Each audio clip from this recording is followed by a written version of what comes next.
Did I do it right? I swear I pushed the button. I hope it's Has the working. button been pushed? Whoa, now I'm hearing all kinds of echoes. Hang on. Oh, I know why. Because I turned on monitoring. Give me 1 second here. I'm hearing you twice because I turned on monitoring, but I'm also hearing you through Skype. Hey, everybody. What's going on? Welcome to the new way that we talk I now. mean, they can't hear that. Only I can hear that. Because it's like, I'm simulating it for you're them. simulating it for them so that I'm hearing you 4 times.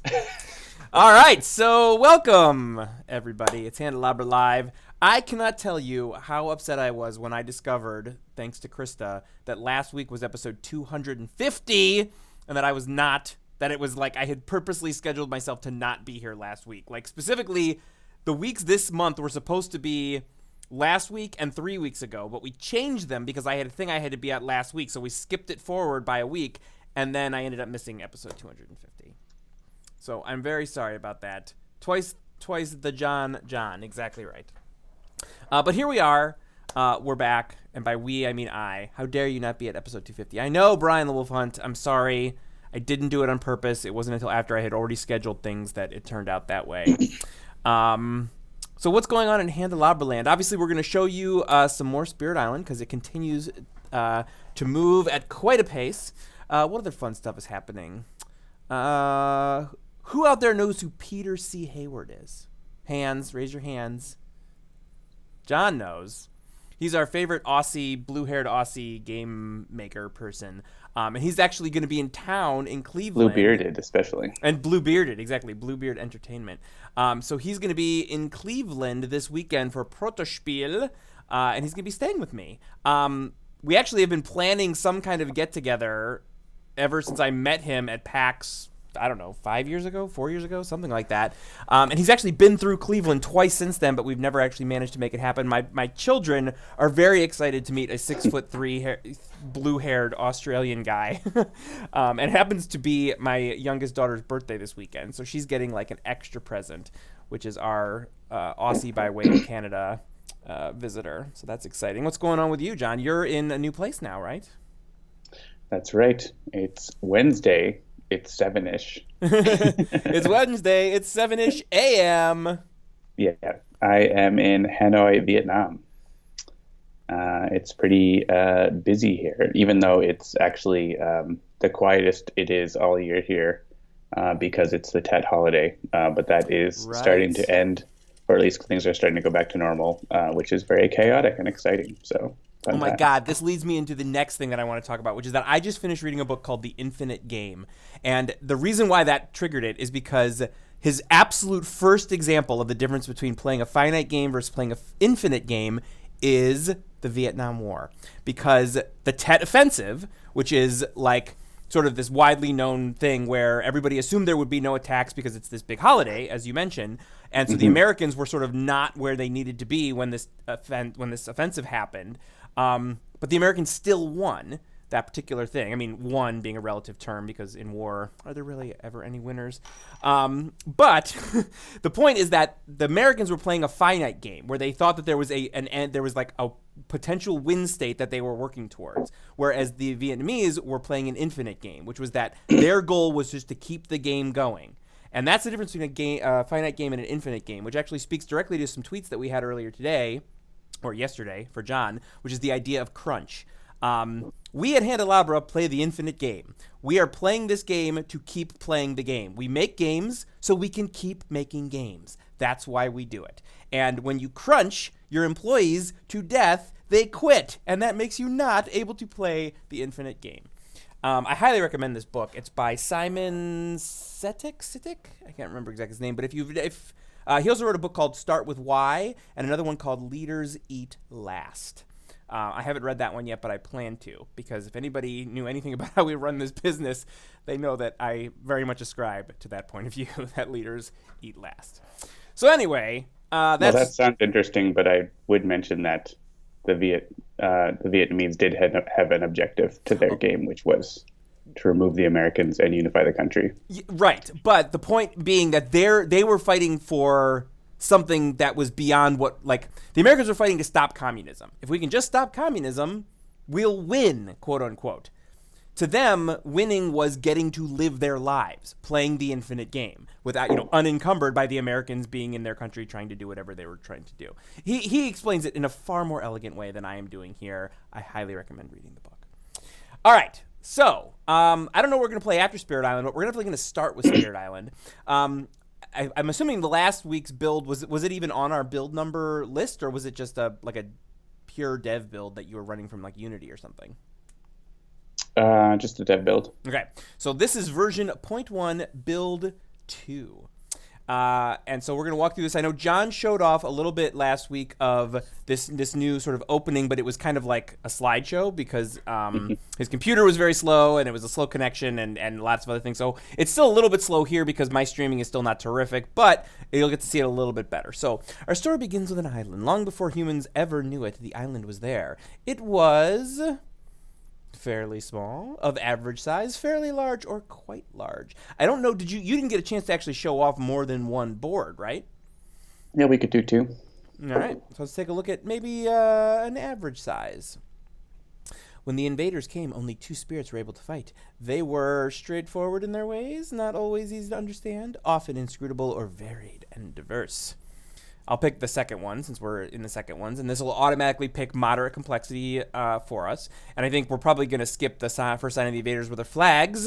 And I guess we can pick one of these if you want. I still don't know enough about how this game works to know how this is going to change things, but I don't know if that's even coded yet. Are the adversaries a part of the builds yet? They haven't been tested. So. Haven't been tested. All right, so we'll just say that nothing that they could describe. All right, so here we are. At the start setup screen, which again, John did show you a little bit about how this worked last week. It looks like it automatically picked, I believe that's Thunder Speaker, and I don't know what the second one is, just by its view. You can right-click on it. Oh, right-click on it. Oh, perfect. So this is a spread of rampant green. I was going to say rampant green, so I guess I was close. Yeah, so I think we've shown Thunder Speaker. Is that right? A little bit, I think. But I don't think we've shown a spread of rampant green. I feel like we did river, surges, and sunlight. Actually, I don't know what you showed. I didn't watch the whole thing last week, so I don't remember what you showed exactly. Yeah, you couldn't really see anything last week. So. Okay. So, we'll just stick with these 2. So we got our 2 boards here, A and D, sort of situated next to each other. And again, I will reinforce to everybody who shows up for these sorts of things, this is a super early build. It's version 0.1, and it is only build 2. Several of our games are into the build 100s or greater at this point. So take that with a grain of salt. Understand that this is very, very early and everything will still be subject to change. All right, so here is 2 boards. We got it going through the game setup phase. We've got some invaders coming around.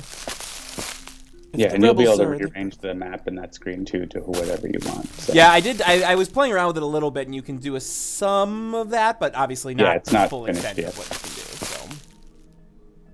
can do. So, early access things went back in time, indeed. Yeah, so a couple things here now. We actually have the ability to sort of like scroll around the screen, which is new. You can zoom in, zoom out. So you can get a clearer picture of the thing. Are we going to have the ability to rotate the map as well? Potentially.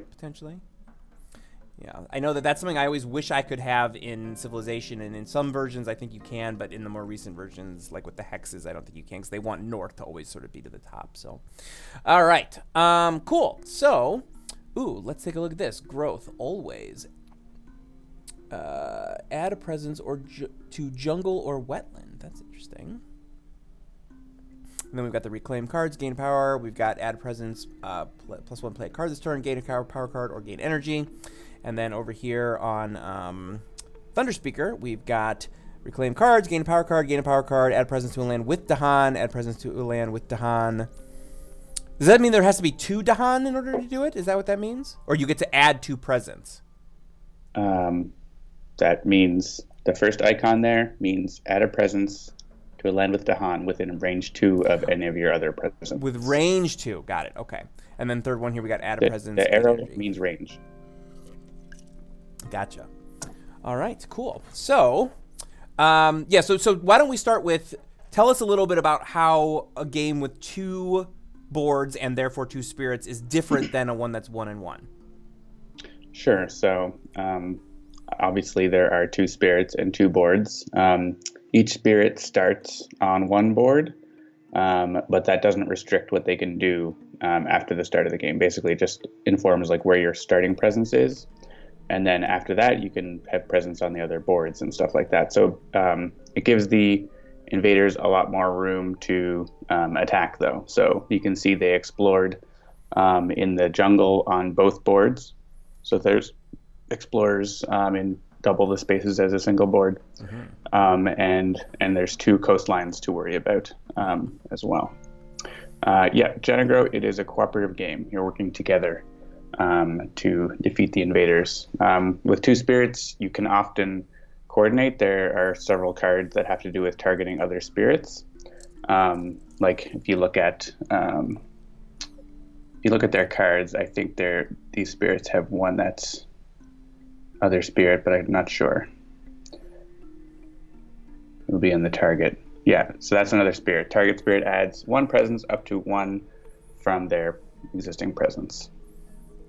So that gives you lets the other spirit, another spirit or yourself, add a presence, which is what the spread of rampant growth is all about, going everywhere.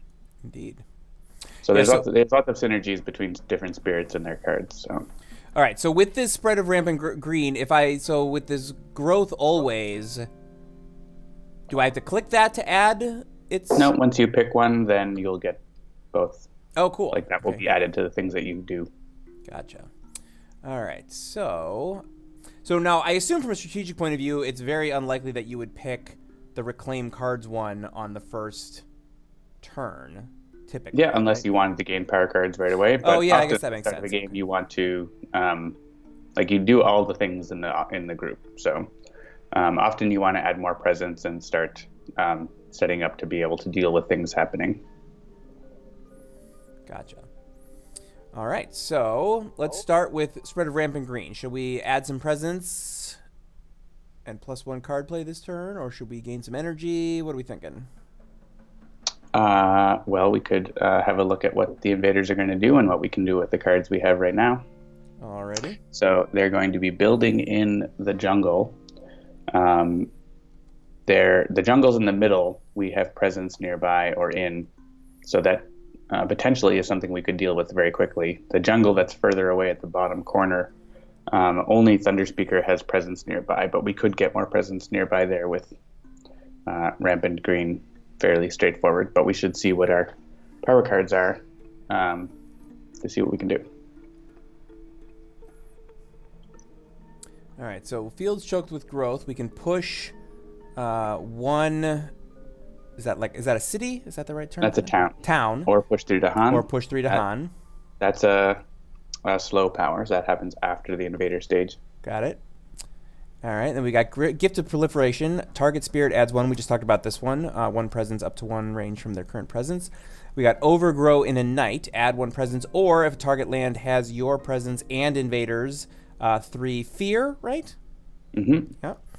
And then Stem the Flow of Fresh Water. 1 damage to a town or a city.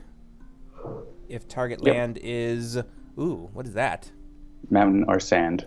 Mountain or sand. Instead, 1 damage to each town or city. Cool. So green doesn't have anything that can directly deal with the invaders in the fast phase. What does their innate power do? So green has 2 innate powers and also has some other special rules. So the innate powers, there's a slow one, Creeper's Tear into Mortar, that does some damage in the slow phase, and basically having more plants elements lets you repeat it.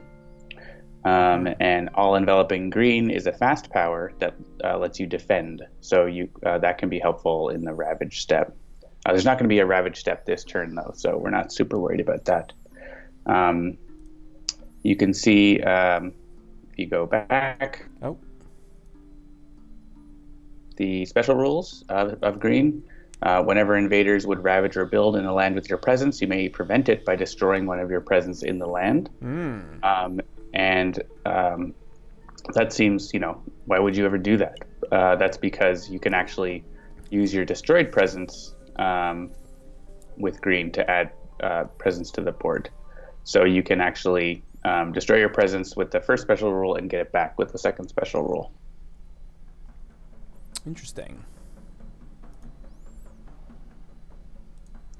And then Thunder Speaker might be who we need to deal with or use for maybe stopping some of these builds. So Thunder Speaker's special rules: your presence can move with Dahan. When Dahan move around and your presence is there, your presence can come with it. So you can sort of build an army. After placing Blight from Ravage, for each Dahan that died during the Ravage, destroy one of your presence within range 1. So if your Dahan die, then you lose presence. Their powers: gather the warriors, lead the fierce assault. They're both slow. But if you have enough air, the power can be fast, which is kind of fun. It's tough to get that many elements at the beginning of the game, but it becomes very strong later on. I don't think we only have 1 or maybe 2 card plays, so we're not going to be able to activate those in the fast, but potentially we can do a slow phase 1. And what are the starting cards for Thunder Speaker? Thunder Speaker's got Manifestation of Power and Glory. 1 fear. Each Dahan deals damage equal to the number of your presence in the target land. Yes, you can see that can be a ton of damage. Yeah. Then we've got Sudden Ambush. You may gather 1 Dahan. Each Dahan destroys 1. Is that Settler? Explorer, excuse me. Voice of Thunder. Push up to 4 Dahan if invaders are present to fear. And then Words of Warning. Defend 3. During Ravage, Dahan and target land deal damage simultaneously with invaders. Right, so that other fast power we could potentially use. So let's have a look at the map again. If we can push... Yeah, we've got... there's 1 jungle that just has an Explorer in it. So there's 2 actually, I guess, isn't there? So if we can we can have the Dahan kill one of those Explorers for us, basically. So that's pretty handy. We're not going to be able to deal with anything else, I don't think. So it's more just like building presence on the island and maybe clearing out some stuff in the slow phase in preparation for next turn. So yeah, when you're playing on the tabletop, you'll have your own, you have 1 spirit each, and you just sort of play independently but trying to coordinate stuff. So do you want to try to sort of take on one of these spirits yourself, and I'll control the other one and decide what we're doing? So basically what you're saying is, do we want to have a what did you do situation? Sure. And I'm certainly happy to do that. You do what you want to do. All right, that's fine. As I would hope is very obvious to everybody watching, I am still very much learning how to play this game. I've only ever played it, actually sat down and played it myself once, and it was like 3 years before it was even kickstarted, because this game was in testing for a very, very long time with Greater Than Games. And every time I've tried to sit down and play it, I've been with people who either didn't already know how to play the game, and therefore I would have had to teach it to them, and having not known how to play it, I was unable to do so. Or I've just been sort of watching over people's shoulder and not really following too much. Luckily, you don't have to know the rules because the digital version handles that for you. Yeah, exactly. Good times. All right, so I'll do Thunder Speaker then, and you can do Spread of Rampant Green. Sounds good. So why don't you tell me what you want to do, and we'll do that, and then I'll do mine. Sure. I will do the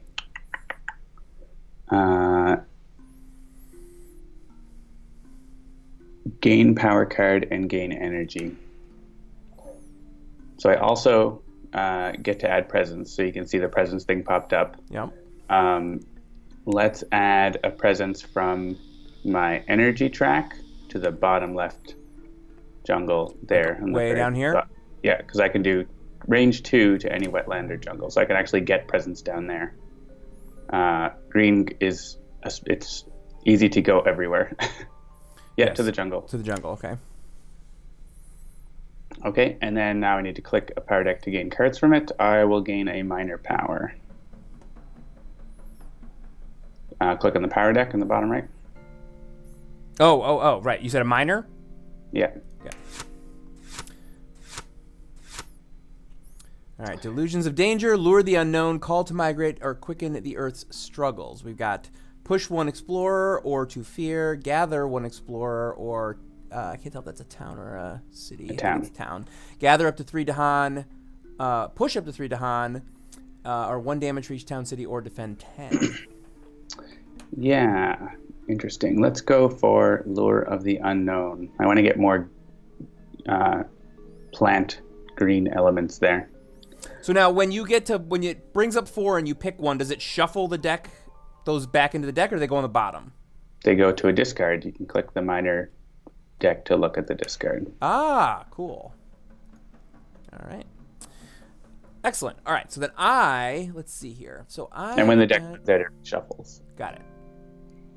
Yeah, it's not Aeon's End. It's not just going to flip over. All right. So let's see. Okay, so this is my presence over here. I'm on the bottom board to start. Add presence to land with Dahan. And, like, I can attack more where there's more presence and more Dahan in general. Is that correct? Okay. So I think I might... Let's see if I've got one there and one there. I'm just going to do this. And then, let's see. So we got my energy. And I got 2. Tell me again about Blight. Blight is bad. Basically, Blight represents the invaders damaging or changing the land. So whenever 2 or more damage is dealt during the ravage, typically by the invaders to the land, it adds a Blight. And when we run out of Blight, we lose. So right now there's 4 available. If Blight is added to a land that Spirit has presence, it destroys the presence. If Blight is added to a land that already has Blight, it causes it to cascade to one other land nearby. And we can remove Blight... if you have a card that says remove Blight. Got it, okay. Generally, you can't. Oh, I see. Okay. All right, so I'm going to... Yeah, let me look at my cards again here. So gather a Dahan or Dahan destroys... Yeah, we were looking, I think, at doing sudden ambush in order to clear one of the jungles before they build there. But you might want to do something else as well. Yeah, so I was thinking of adding a presence to each of these 2 jungles over here that each have an explorer on it. Sure. Maybe like one from my energy track and one from the other track. And that would allow me to play... Yeah, you need 1 more energy. Well, you will be getting 1 energy, so you'll have enough energy to play that no matter what. Yeah. Oh, actually, no, you won't. You need to get to +2 energy because you didn't get more energy if you want to play that card. So you have to play both of them off the top if you want to get to that card.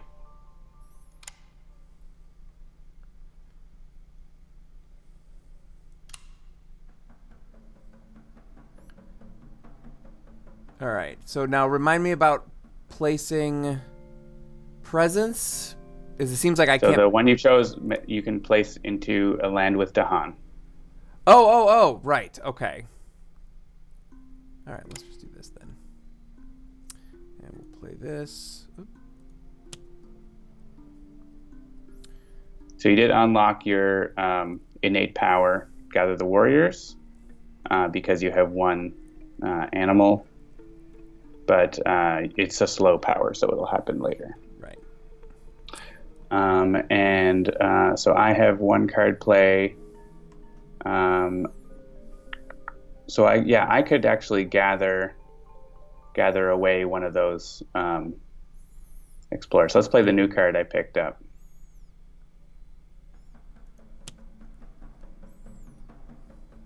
And so I can play that. What I can do is how many damage does yours do? What does your thing do? Sudden ambush? Oh yeah. So I can gather that guy into the place where you are, and then your guys will destroy him. Sure. This is how we have combos. So Play my Lure of the Unknown on the land that you have the big stack. Oh, is it not? I thought it was range 2 of any of my places. Uh-oh. I'm getting a spinny. Oh, you're getting a spinny, I see. All right, we're back. Are you able to put it on the land where you have your stack there? Oh, yeah. Any land with invaders, so... Why no? Like, I have presence next door. Oh, a land with no invaders. That's not easy to see on the little card. That's something we can fix. So, just send it to, I guess, the desert to the left of, right there. Oh yeah, and there is some audio. It's all placeholder right now. Yes, very much so. You'll notice that some of them are like text message chimes and other things. So yeah, so gather the guy in the right-hand side jungle there who's by himself. Perfect. Then they won't build there. And you can use your thing there to kill that guy in the other jungle where your stack is.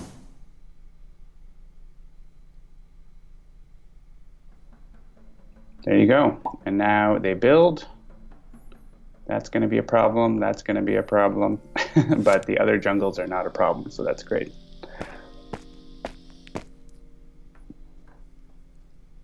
Janigro, how complicated is this game? It's fairly complicated, but also simple. Simple rules from which grows great complexity. Maybe. All right, so now we are in... So what they did was they built in the jungle and explored in the mountains. So next turn, they're going to build in the mountains and ravage in the jungle. So when you're doing your slow powers, it's important to think about that. Mm-hmm. So right now, the jungles we have in the center of the board there are clear of invaders, so they're not going to do anything there, which is really nice. In that top jungle, they're going to deal 6 damage, which is bad. That will cause a blight and kill the Dahan. In the bottom left, they will also do 6 damage and destroy my presence. But hopefully we can deal with some of that before they manage to do that. So you do have a slow power available, which is going to let you gather Dahan. What's the range on it? It's range 1 from your presence. Yeah. So you could potentially do some arranging of Dahan or move your presence or whatever. So you could, within range 1, basically you can, like, wherever you have your presence token, within 1 space away of that, you can bring a Dahan from a space 1 away from that into that land, if that makes sense. Yeah.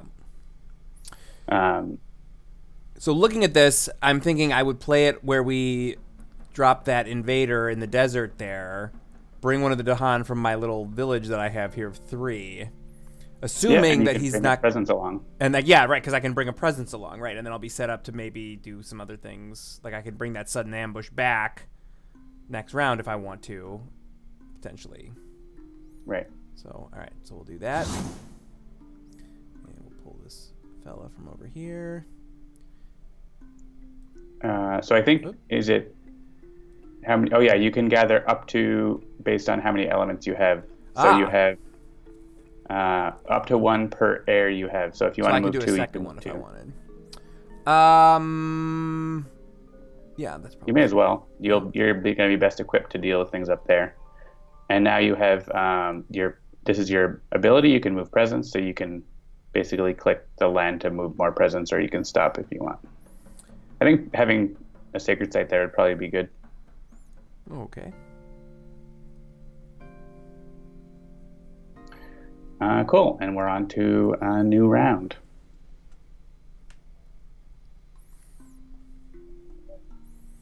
Neat. All right, so yeah, this is where things start getting more when they start ravaging. The first turn is like a little breath when they don't do that. So we're going to want, if we have an ability to defend, we can actually stop them from dealing damage. I have some cards that defend. Not sure if you do. So that's something we can potentially do. I have a defend 3. Right, you have defend 3, so that can be handy. So you could block some of the damage in that jungle and also cause the Dahan there to hit back. Like normally when damage happens, the invaders hit the Dahan first, and then the Dahan hit back if any are alive. But with that card, it causes them to do simultaneous damage instead, so they destroy the invaders a little better. So doing that in that land would be helpful, because that would block 3 of the damage, and they would still end up, I think, defeating the Dahan and causing blight, but it would do something. So that's something to consider there.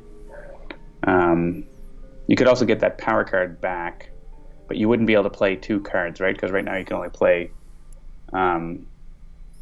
one card, and you only have one energy as well. So all these things are at the start of the game. You can't do everything you want to do. Right. And actually, one thing that I don't know if we've discussed it explicitly on the show before, but one of the things that Eric made very clear to us, which people who play this game regularly probably already know, is that sort of each turn in Spirit Island, it's not like a week or a month or even a year. Like, the things that are happening in this are like generational. Like, the entire game of Spirit Island is a generational game. Like the idea of, this power happened, that might have taken a year or 2 or 3 years to they're building towns and cities. That's not something that happens overnight. And so it seems like it's going pretty quickly, but it's actually a longer time horizon than what you might be thinking it is when we're talking about this. Similar to the game of Civilization, where you're building a spearman or a tank, but each turn in the early game is like 1,000 years, and then it slows down to being like 100 years, and it slows down to being 50 years.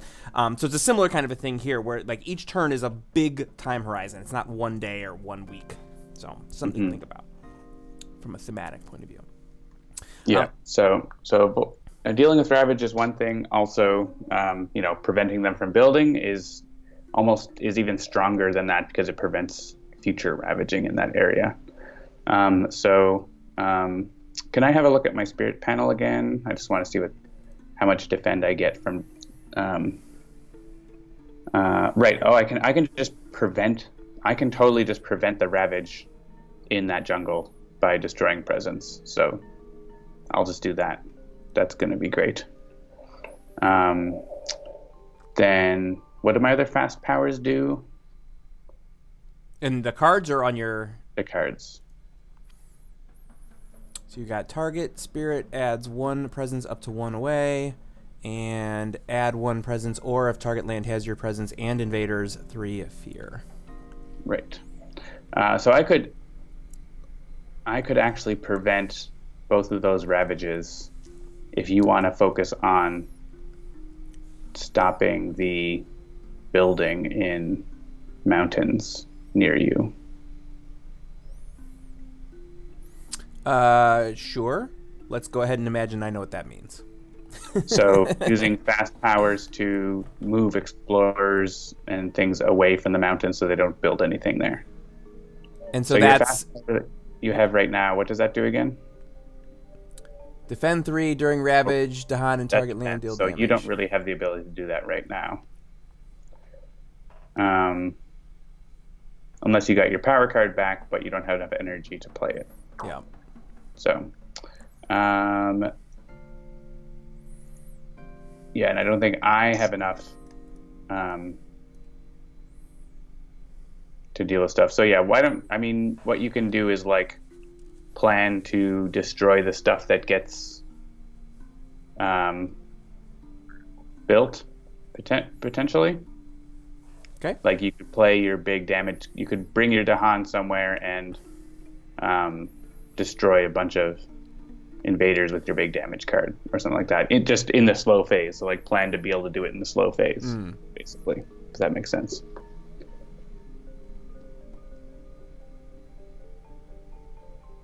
So you'll need energy to do that. So maybe do this one? Sure. And you might want to get an extra card play. All right, Unfortunately, so you can't see your track there, but I think the second one unlocks an extra card play.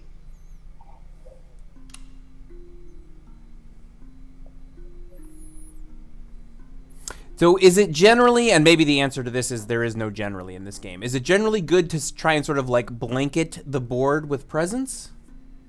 It's handy to be able to affect stuff further away, but it's also strong to have sacred sites. So Gotcha. Okay. All right, so I'm just going to do that. And then, so what is this now? I've got 4... And, oh yeah, so what is it you would like to do? yeah. I think, can I have a look at what my other cards do? You got push a town or push 3 to Han. Target spirit adds 1 presence up to 1 away.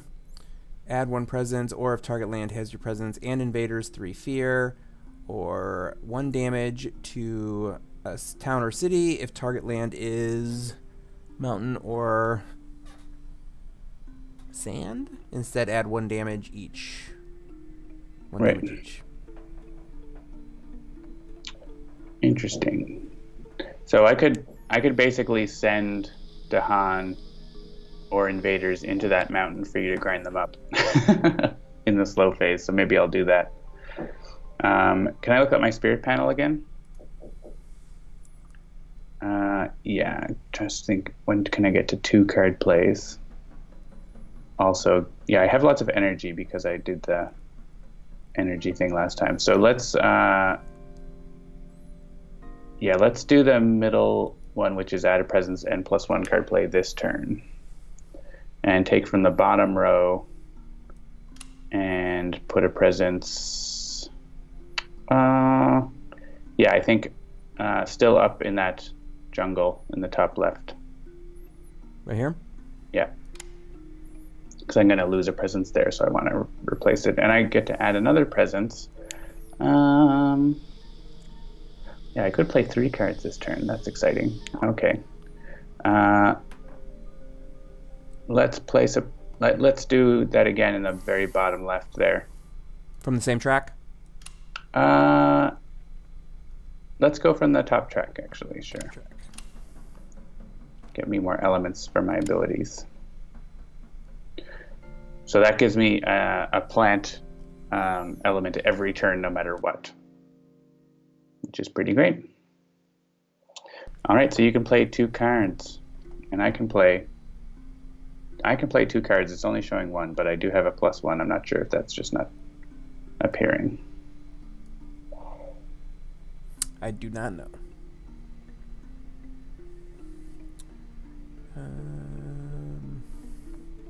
Yeah, so I'm going to be blocking that Ravage, so you don't need to play your fast power. Okay.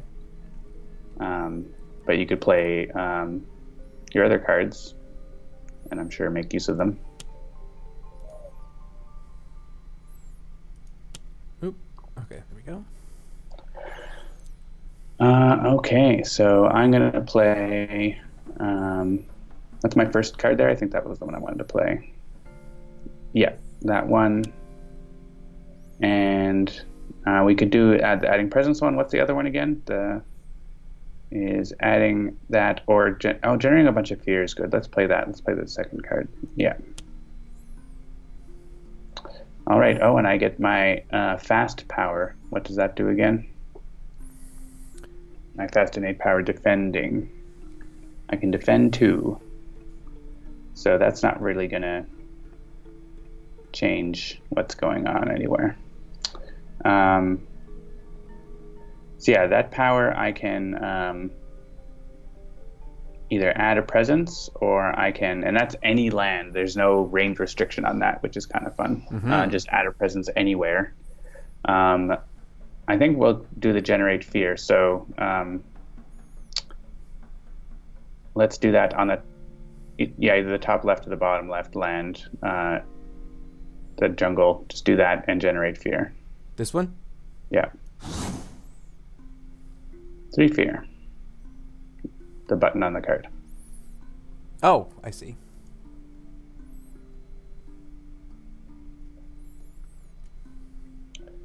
All right, and so this can defend, but it's not going to be needed. So just finish using powers. Yeah, and all of mine are slow. Yeah. All right, so they're going to be ravaging here, but click my presence there to destroy it. This should be optional, isn't it? It's supposed to be optional. You right-click on my spirit board there. Oh, right, this... Whenever... Oh, it has to be a sacred site. Oh, well. I screwed up there.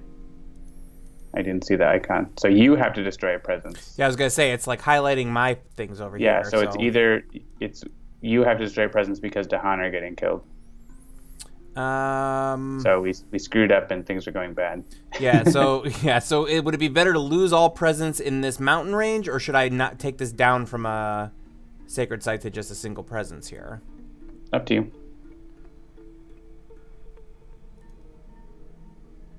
Or maybe it won't let me do anything. Oh, there we go. Okay. Take Walker, this is a development build. Like, this is still early in the development process, relatively, so performance has not been optimized at all. Yeah, exactly. All right, so I do have a sacred site here. So click on the presence, and so we had our undo button, which we don't have yet. I would go back and add presence to that jungle instead of fear. Mm-hmm. And we would have been able to block that ravage. Because I ended up losing the presence anyways, so. So they're building lots of towns in the mountains. And that's going to be a problem. And now they're exploring the sands, so they are literally everywhere except the wetlands.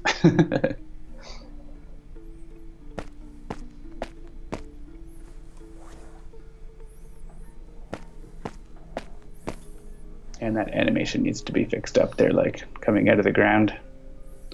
They're zombie explorers.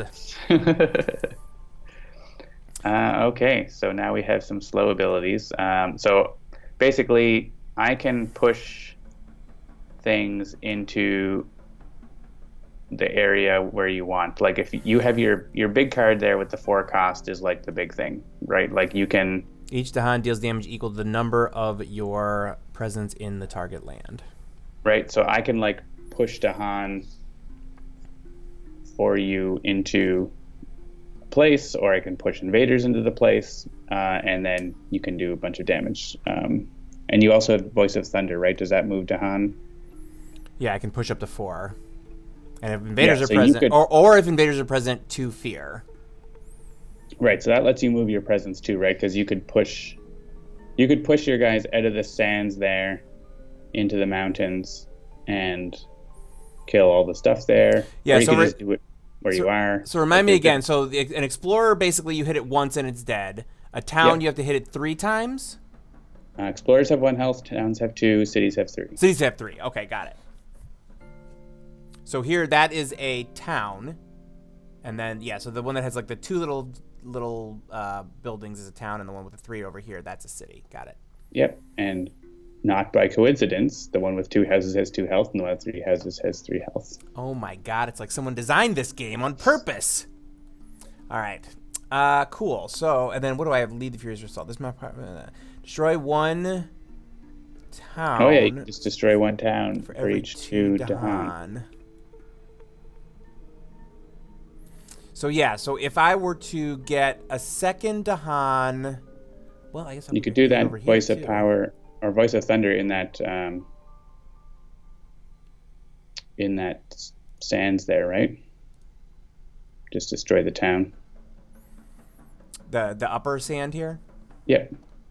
Yeah. Oh wait, no, I mean your base power. Yeah, the base power, right. Yeah.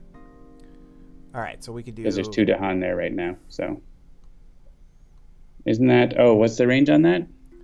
Range 0. Range so 0, so I have to have presence there. Okay. I guess you could just do that in the mountain there. And then the mountain only has 1... Right, so I can do that here. 1 invader, and we don't worry about him because he just damages the Dahan kills him. Wait, that was supposed to destroy the... Yes. Oh, because there's only one Dahan there, it didn't do anything. Oh, yeah, that's what I was saying. I was like, oh, I might have to push a Dahan there to make that work, but I wasn't thinking. Yeah, I'm still, like I said, I'm still learning this game, everybody. All right, so that's what I was gonna say. If I could use this push up to 4. Well, we can still do that. We may as well, and then we'll do the other card. Why don't you push your guys in there, and I'll push the city in there, and we'll demonstrate how that works. All right, so I'm gonna push. Yeah, this is definitely chugging here. So if I push from here. You want to push from the place where you have presence, that your presence can come. Oh, okay. So push from here. Yeah. Yeah. So push up to 4. We're not necessarily going for a win here, chat. By the way. Yeah. We're showing the game. There we go. And then. Why don't you bring both? Should I bring both? Okay. Why not both? I don't know.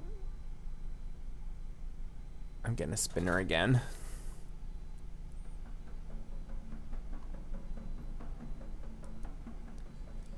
Yeah, for some reason. Well, you just finish then. Yeah, okay. Clicking is being weird. Finish pushing. There we go. All right. Yeah, so then I'm going to bring the presence along. All right. Then I can use one of my powers to move a town in there, right? Yeah, that one. Nope. We want to push it from the jungle. Yep. Push one town. I don't know why it gives me the option. There's no Dahan there. That's a bug. Click the town. Click a land to push. Oh, I see. You have to click it, and then you click where it's going. I see. Okay, yep. That's why I was push. giving me a You have to give it. Yeah. And then what's my other slow ability there? Damage. Okay. Well, why don't you do your damage first, because you're gonna like clear out that with your big attack. Well, not clear it out, but I guess you'll kill the towns, so that's nice.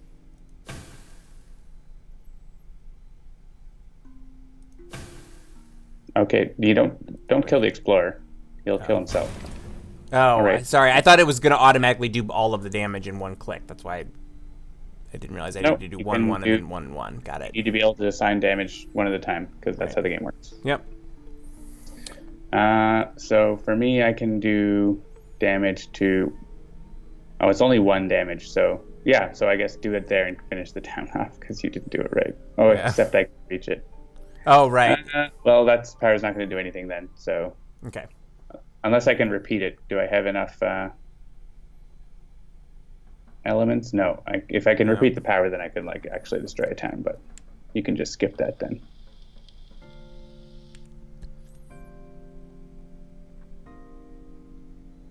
All right, so we're on to a new turn. All right, so I'm probably going to reclaim cards. Yeah, you're going to need to get cards. Because I got nothing else going on, so I'm going to do that. And then you get to choose minor or major. That's right. And I think if I remember correctly, I get 2 choices, so I might do 1 of each, I think. All right, so we've got Nature's Resilience, defend 6. Wow, for some reason there's 2 copies of Call to the Highways. That's not supposed to happen. Mm-hmm. Replace 1 Explorer with 1 Dahan. If you have 2 Moon, you may instead replace 1 with 1 Rain of Blood. I kind of want to take that just because it's a Slayer reference. Target land has at least 2 plus. All right. The more air you have, the better, too. Yeah, so tell me again what all of the different elements are. There's like sun, moon, fire, air, plant, water, earth, animal. And animal. Okay, got it. I'll do major. Brian the Wolf Hunt, there are 2 copies of it because this is a dev build and has bugs. All right, pull beneath the hungry earth. If target land has your presence, 1 fear and 1 damage. If the target land is sand or water, 1 damage. Visions of Fiery Doom. I like the name of that one. 1 fear, push 1. 2 damage, or push 1, rouse the trees and stones, and enticing splendor, gather 1, explore town, or gather up to 2 Dahan.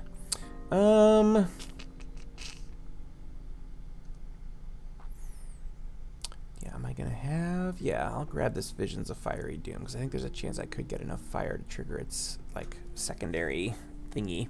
All right, what would you like to do? Now you have to forget a card. I'm not sure why it's not. It should be showing a hint about this, but you have to click a card to forget it. Right. Okay. So it's not actually it's not working. I'm not sure why.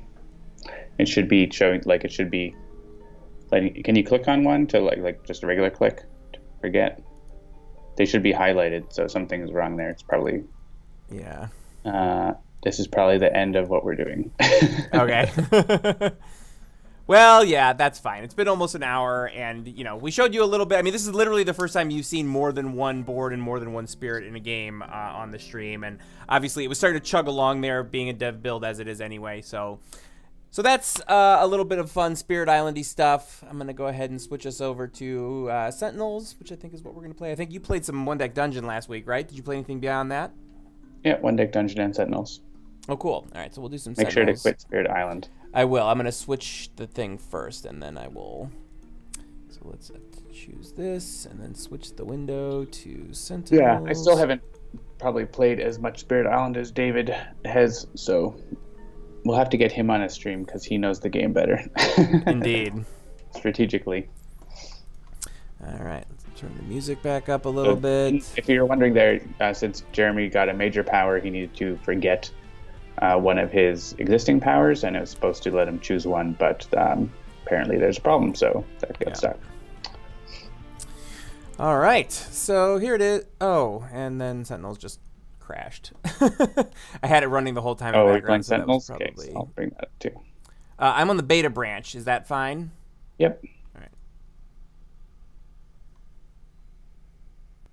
Oh, and I also have VLC running for some reason. Oh, because I was previewing the video capture earlier. All right.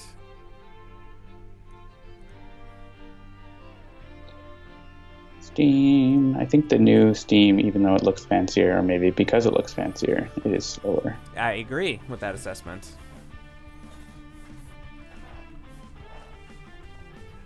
Pitch 6969 watched the dev streams and enjoyed them. Happy to hear that. Glad to hear it. That's awesome.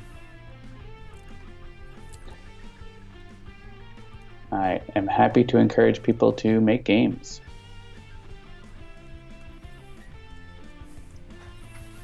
All right, join me in Justice Comics number 15 when you're ready to go, John. I have randomized, and we've landed on Apostate at Time Cataclysm. All right. Could be a little interesting. Maybe a fixed point when we're trying to get rid of Apostate's things. That might be a little interesting. Oh, by the way, I did buy Snow Crash. I have not started reading it yet because, as mentioned, I was just reading the Infinite Game. But now that I finished the Infinite Game, the next one on my list is Snow Crash, so I'm very excited to dive into that. Cool. All right, so we've got Apostate at Time Cataclysm versus, is this Golem Unity? Yep, Golem Unity, Guise, Darkwatch Mr. Fixer, and Void Guard Writhe. And let's just go for it. Oh, I gotta switch which game we're playing. Give me 1 second. Edit stream info. Sentinels. I remembered to set all the things up today. All the things. Of the multiverse. Done. There we go. All right. The world is as I say it is. Believe in my truths. Believe in me. Come on, friends. Bzz. We fight together for freedom. Bzz. Beep. All right. Unity opens with a construction pylon, a platform bot, a supply crate, and a swift bot. Wow. That is, I'm excited about that start. Guise has got gimmicky character. Let me see that and a couple of where did I leave that. Darkwatch Mr. Fixer's got a Bloody Knuckles, Grease Monkey Fist, Harmony, and Jack Handle. Another good start. Fight and Fade, Siamachi. How do we say this again? Siamachi? Skiamaki, Somber Tinker, and Swallowed by Shadow. All right, we get Condemnation, Tome of the Ennoble.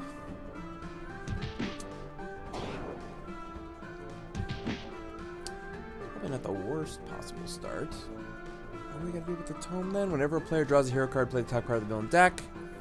This card is destroyed, search the villain, and put condemnation into place. Right, so if we can blast that quickly, we'll be good to go. Your platform bot can take care of it. Yeah. Or you could draw a bunch of cards. Yeah, I think we'll probably Instead. do this first.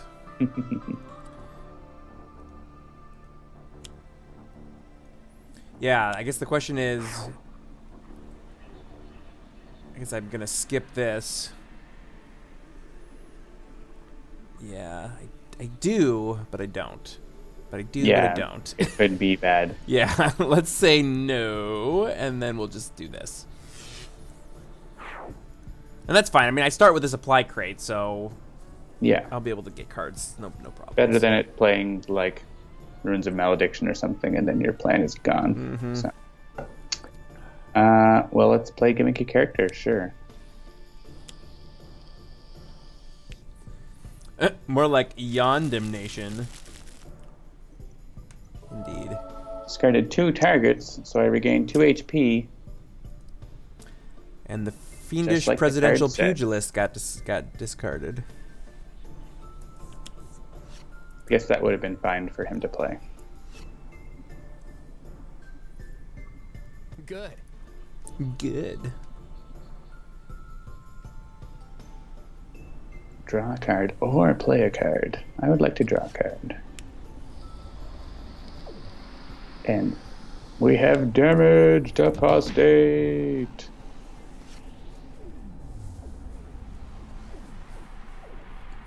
I understood that reference, says Lou Dolphin. All right. Let's see. If I'm gonna do the thing, it's gonna destroy a thing. So I guess the question is... I guess I could Bloody Knuckles and just hit Apostate. Or you could not use your power. Or I could, yeah, I could have not used my power. That's true. If you deals damage, you may choose the type of damage, increase the damage by 1. How is it? There we go.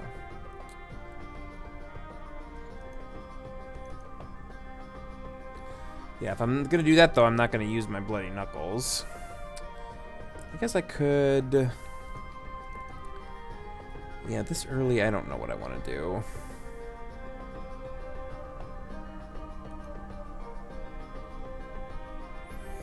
Alright, I'm just going to do this and then skip.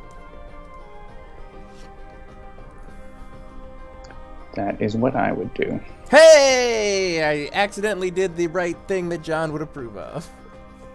It happens every once in a while, folks, and you are here to see it. Once in a while.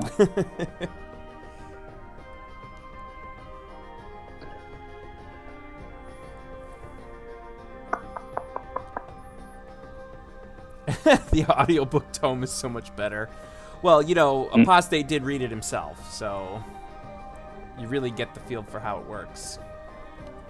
Yeah, I will say I did buy Snow Crash, but only after I started rereading The Rise and Fall of Dodo, which I was talking about when I was last on the show.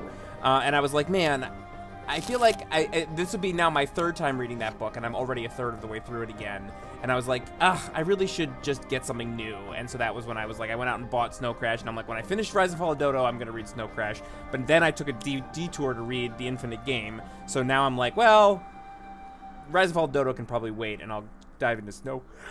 Excuse me. I'll dive into Snow Crash next, and then go back to Rise and Fall of Dodo. So...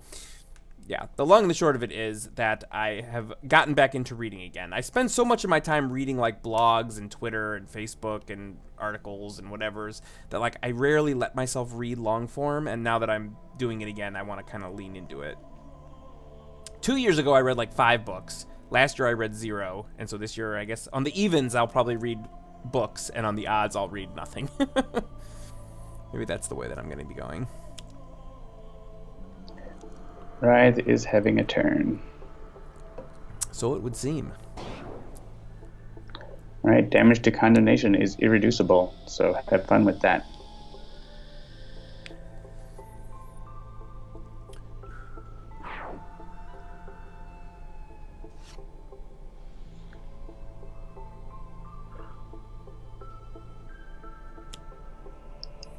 Filter Spy.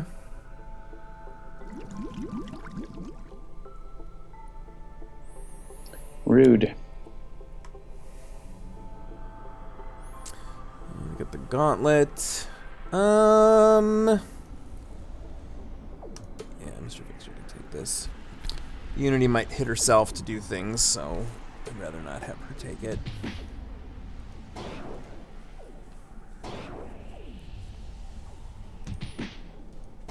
Oh, except she's gonna take it anyway.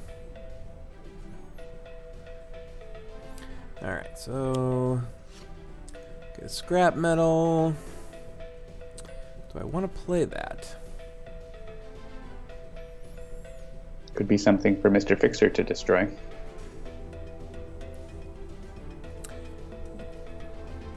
At the start of your turn, you may play a card. At the end of your turn, so I would have to take back. Yeah, you might not want to do it, but Yeah, that's the problem. Is that it requires me to bring one of these back, which I really don't want to do right now. you already have supply crate that Mr. Fixer can blow up if you want. I agree. Yeah, so then we can skip the power. Oh, and I got another supply crate. Yeah, that's good. All right, so we're trying to get rid of condemnation, yeah? Sure, yeah, it's irreducible now, so I would hit it. Yep. Yeah, and the gauntlet is annoying, but we can... Yeah, it's not get a big rid of it deal. pretty easily.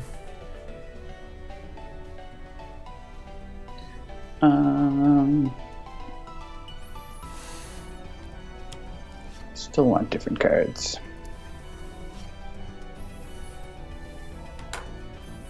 I suppose that's fine.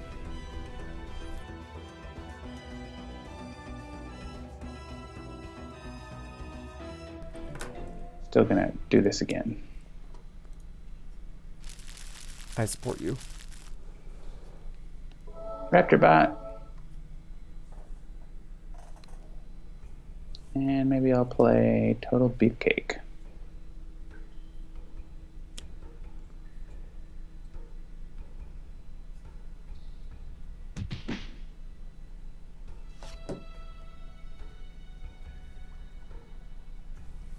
All right, jack handle time. Yeah. Okay.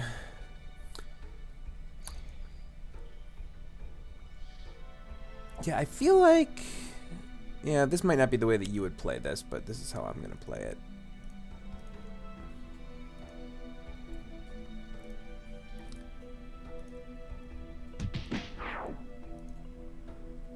Maybe it's the way you would play it. I don't know. That's fine. Oops. We'll just wipe the old board there, and then I can destroy the bloody knuckles before it becomes a thing that matters. And I don't even have to destroy the supply crate. And I draw dual crowbars. And that's that. Ugh. Very good.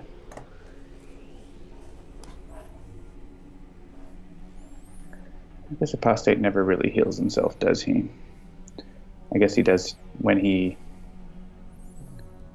Yeah, he restores to 2 HP, but he doesn't... He does regain HP on his flip side if we get him there, so... Umbral Siphon's not super interesting. It is 4 damage, which is nice, though. So maybe I will play it just for the damage.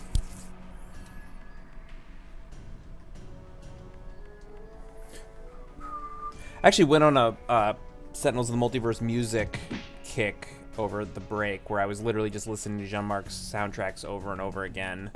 And I'm... Like, I know that I tend to be a little bit fawning over Jean-Marc's talents, but man, he is so good at what he does with the music. I honestly, like, he's already begun a little bit of the work for Spirit Island. You actually heard some of it when we were playing before, but that's just the very, very base level beginnings of what he's going to do for Spirit Island. I cannot wait to hear where he goes with it from this point forward. Mm-hmm. Here come the relics. Oh, there's the Periapt. We got the runes. Oy, yep. Now he's dealing the big damage to his own things. Thanks, Total Beefcake. Alright, hang on. Let me see here. So remind me again. So this reduces the damage to relics by 2. Yeah, so we can't really deal with the Periapt until we've dealt with the runes. Unless we had irreducible. Alright, sorry, you may destroy this to draw 2. Yes, I would like to do that. Alright, yeah, luckily we don't have the other one that brings the runes back out, like, in a cycle. Yeah. Alright. Actually, though, the effigy got trashed, so that's great. So we don't need to worry about that. The only demons in the trash is just that pugilist, so... Yeah, we can try to kill the runes. I think that's the main focus. Alright, so I am going to first brainstorm to draw 2 to see if I can get... Alright, good. I got another platform bot. So that's one of the things I was hoping for, was something else. You have flash forward. You could just get literally exactly what you want. Oh, yeah, I guess that's... Alright, that's fair. I hadn't thought about that. Alright, let's go back to play card then. Alright, so... Okay, so we'll do Flash Forge, so we can discard... We'll discard the scrap metal. And I guess the Brainstorm. And I think I'm actually going to leave it at that. So let's grab...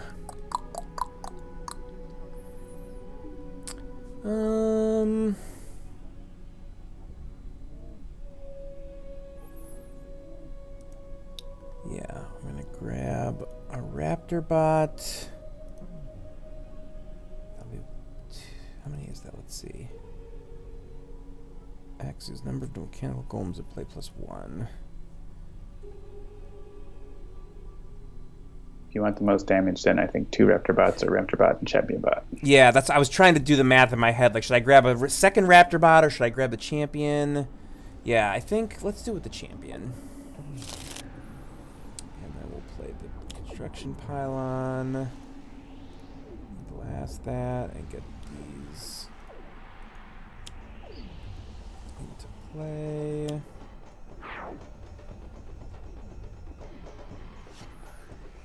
Sixteen says, I'll talk about making an interesting challenge. Don't take out the relics directly, but rather flip him back and forth as many times as needed to trash them. That'd be interesting. Alright, so we can hit the runes. So yeah, our number 1 goal is the runes, right? Yeah. Yeah, that's what I thought. Okay.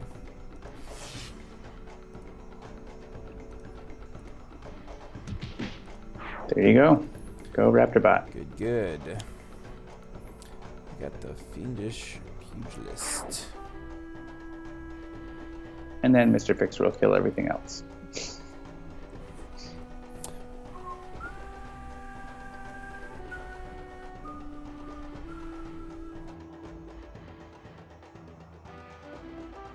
Or Guise could with let me see that borrowing the crowbars.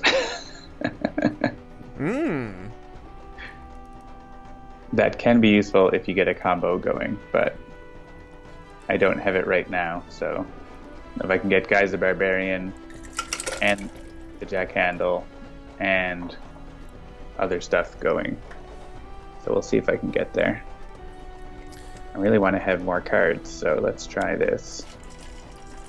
So since it's literally breakfast, or actually pre-breakfast for John, he's probably not, good for the foreseeable future, going to have any interesting drinking things happening, unless it's like a weekend and he's having a mimosa or something. I was drinking the incredibly cultured vodka and orange soda, which I got because I was eating pizza tonight. And so that's what I'm drinking this evening. There's Tito's homemade or handmade vodka, and yeah, handmade, and orange soda. Handmade at home. Handmade at home. The Well, I'll be in handmaiden. Europe in about 3 weeks, so and then my stream will be late night instead of early morning. After hours. All right. You can destroy the Shadow Cloak with your power if you want. Oh yeah. Yeah. All right. Well, then in that case, let's see. If I do this, the Periapt is still reduced by 2. But the Gauntlet is not because we got rid of the runes, right?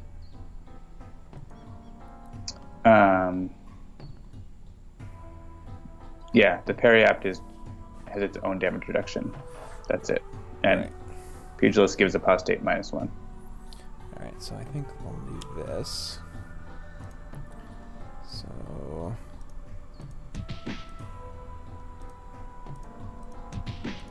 the order doesn't matter. no, okay. And then we can do this.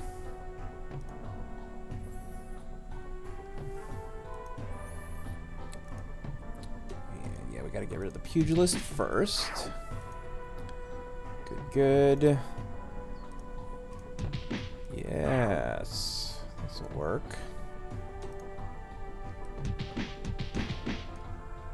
And you said the Umbral Siphon or the Shadow Cloak? The Shadow Cloak. I can get it back easily. Vodka and orange soda, the sonic screwdriver. Indeed. Hey, look, we can take advantage of Periapt of Woe and make Apostate hit himself. Haha. Why are you hitting yourself?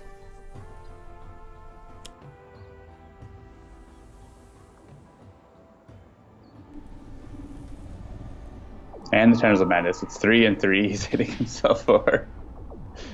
That's great.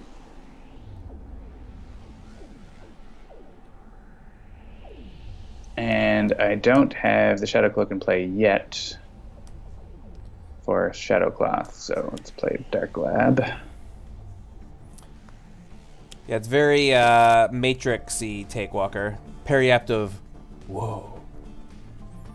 Actually, I showed the Matrix. I watched the Matrix. I bought the 4K version of it on 4K Blu-ray a little bit ago, and I watched it with my, at that point, 12, now 13, soon to be 14-year-old, and it totally blew her mind, which I was super excited about. Like, it's one of those things, like, you know, it's the no, I am your father thing, where none of my kids have ever not known that Darth Vader is Luke's father. So watching Empire Strikes Back with them was never going to be as mind-blowing as you would think. And with the amount of the way that The Matrix has influenced pop culture in the last 15 years or whatever, I had a worry that, like, oh, she wasn't going to be as impressed with it because it's been so, you know, in everything that she's seen since then, but she still really, really dug it. So I was excited about that.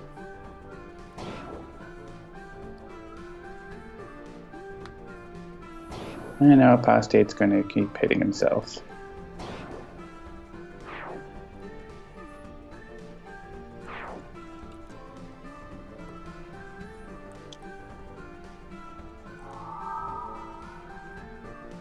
Good times, Writhe.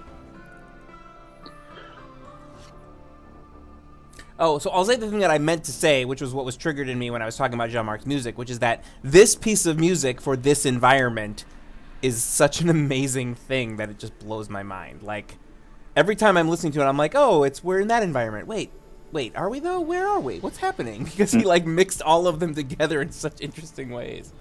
So good.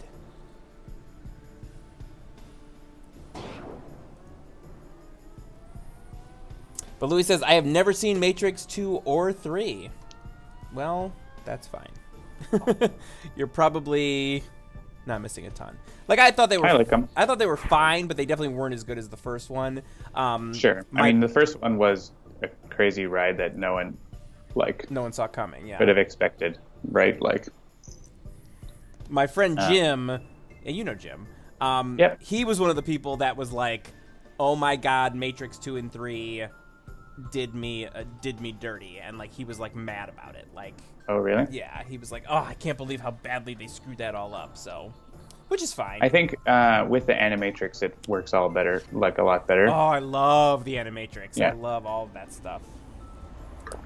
All right, so with there's certainly some context you miss out if you don't watch the Animatrix with 2 and 3. And I think the Enter the Matrix video game also has more connecting stuff that I haven't played it, but I've read that's also. I did play it, and it was very interesting. The game itself was, but yeah, the connective tissue was very interesting. And now they're making a 4th one. It's starting shooting next month, I think I read. Cool. All right, do I want to do a hasty augmentation? Like, if I let Mr. Fixer do it, and maybe he could take the supply crate, he could wipe the Periapt, And then we could be in good shape, right? Because hasty augmentation boosts that damage. Yeah, so you do 5 damage to everything. Yep, let's do that. Well, -1 Yeah. because of the throne room, but it's enough to wipe it is the long and the short of it, so. And the imp.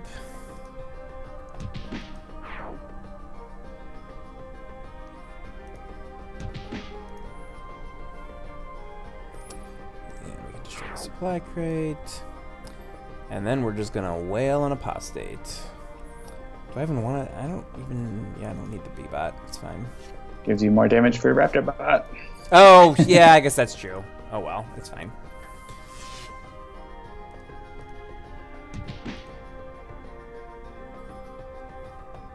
Oh, yeah, and they're also making Bill and Ted 3. That's right. That I'm very excited about, to be quite frank. Mm. All right. Yeah, super Sparky Wolf ultra Animatrix kawaii. was definitely not promoted properly, which is a super bummer.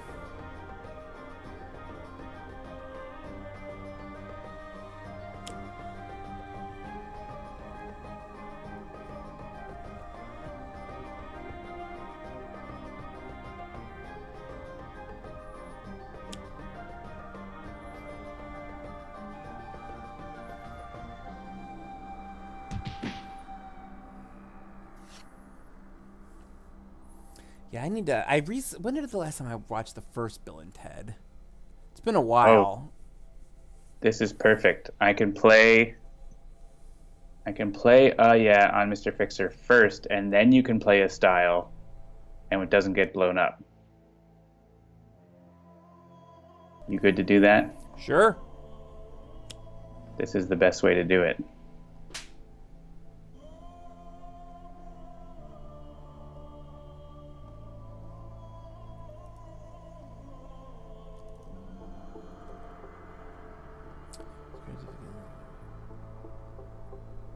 All right, so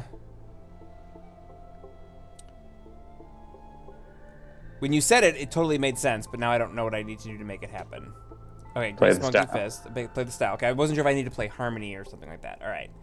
And I there's no cards I want to get destroyed. I want Guise to be able to do his crazy thing.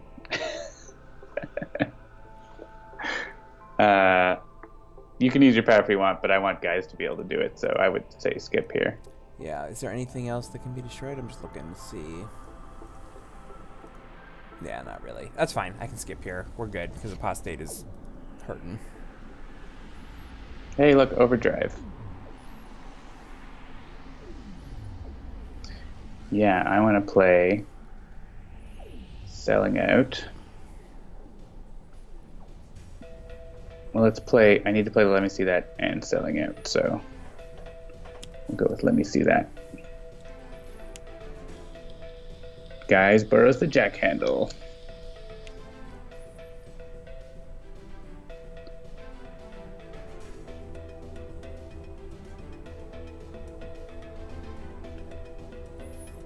I don't have the Shadow Cloak. Let's just have the first basic turn for Writhe in the game.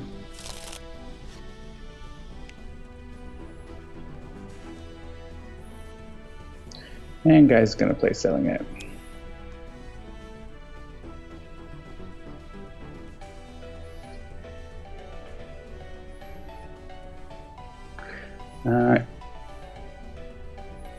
Oh, Yeah, do we want to get rid of this? I mean... Guys wants another card though. Yeah, I mean, look, Apostate's at 22 HP. Let's just do it. Yeah, we may as well just all draw then. If one person is drawing, we may as well all draw. Yep.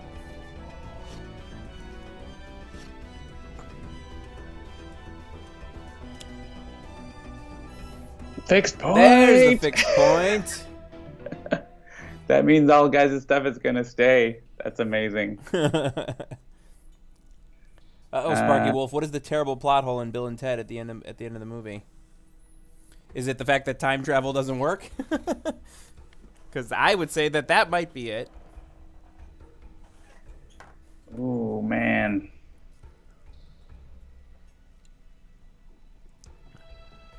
There's so many good things to do. I think I'm going to just do Look What I Found twice, though.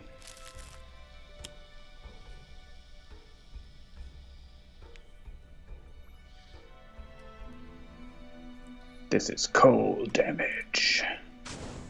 Cold-blooded. And the next damage is hot damage. 'Cause you're hot, then you're cold.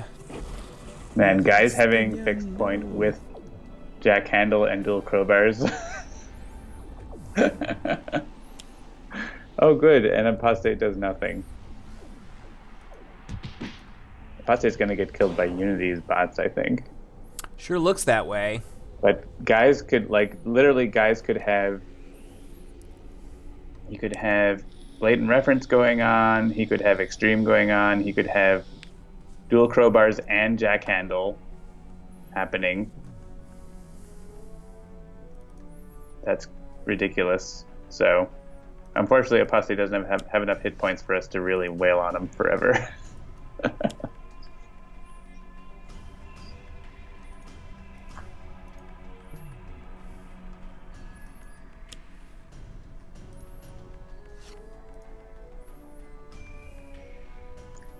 More Raptor bots. Yep.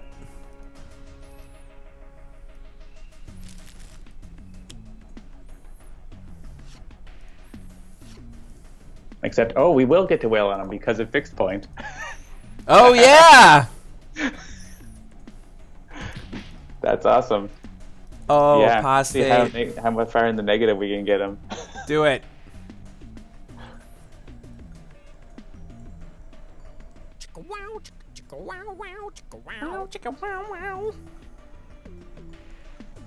Oh, does it still play the air guitar? You play air guitar, right?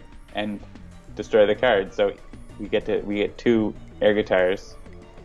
Nice. Yeah, I don't have enough cards for Super Ultra Kawaii generally this turn, I think, so Blatant Reference will let me do more damage and extreme. Yeah, no Rufus. That is a bummer. You know, I actually met him before he died. I think I might have said that on this show before. George Carlin. Yeah. He signed a book.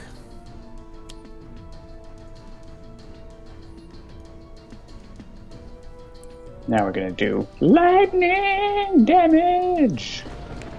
Oh man, the look on your face.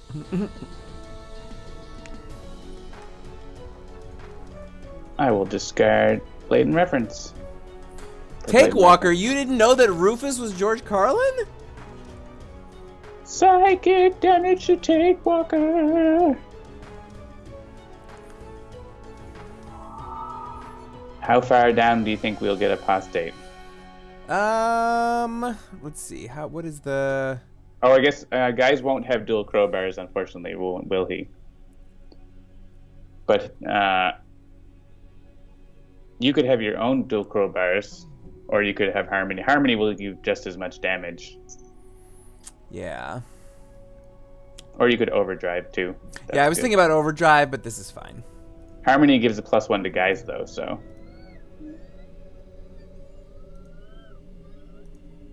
Oh, and actually... Yeah, Harmony... should be for guys, too. Let's discard a card. Oh my god, yeah, his casting in Dogma, like casting George Carlin is, I mean, he was supposed to be like a cardinal or something? He was at least a priest, but I think he was actually supposed to be a cardinal in that movie. Casting George Carlin as like an elder in the Catholic Church is absolutely inspired casting.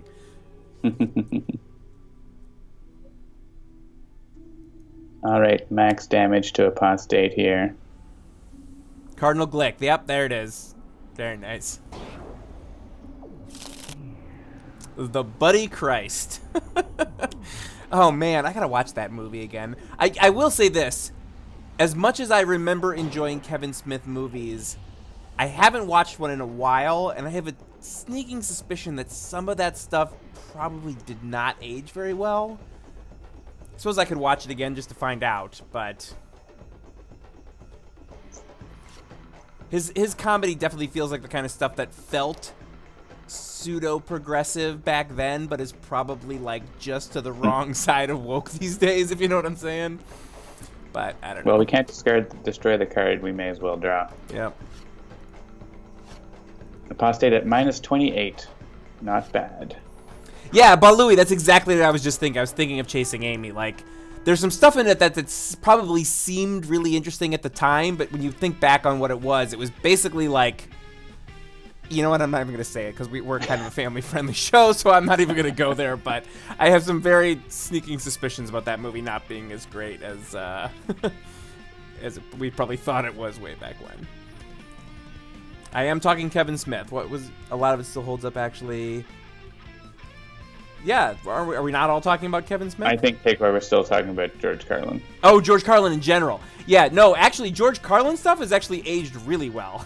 Like, he was saying stuff in the 90s that's like, oh my god, it would make sense for a standard to be saying that stuff right now, for sure. All right, we did it! And none of us got below 18 hippas. All right, let's see what we got here. Boom, boom, randomize. What do we get? Akash and Mordengrad. I don't like that because I didn't get either. I got two heroes that I did not want. Oh, this is interesting. I've never played this combination before. Capitan at Enclave. Sure. All right, and I'm gonna swap out a hero that I don't know how to play for one that I do know how to play better. So we'll go with my absolute fave. This will do. All right, so we got La Capitan at the Enclave of the Endlings. We got Fugue, Parse, Super Scientific Tachyon. Is this Malpractice? Yeah, Malpractice, Dr. Medico, and KNYFE. Boom. Kit Kat time. Oh, nice. What kind is it? That's green tea. Nice. Yeah, I know, like, there's all kinds of crazy different versions over there, right? Mm-hmm. Ahoy, niños, hand over all your valuables or get thrown overboard. All things, all truths revealed. Compiling data now. All right, Parse opens with quick calculation, recompile, reveal the flaws in syntactic analysis. Super Scientific Tachyon's got a hypersonic assault, pushing the limits, quick insight, and sucker punch.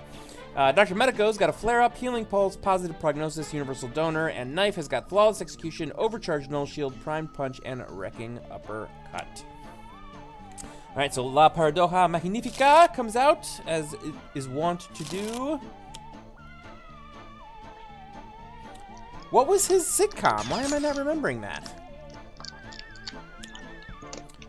We got Maria Helena's Revenge. And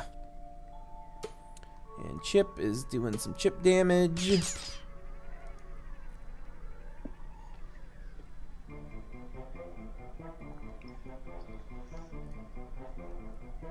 All right. We want to kill the ship and get rid of Maria Helena's Revenge. Yeah. Well, you have Hypersonic Assault, though, so... Do I? I do have Hypersonic Assault. That will be handy.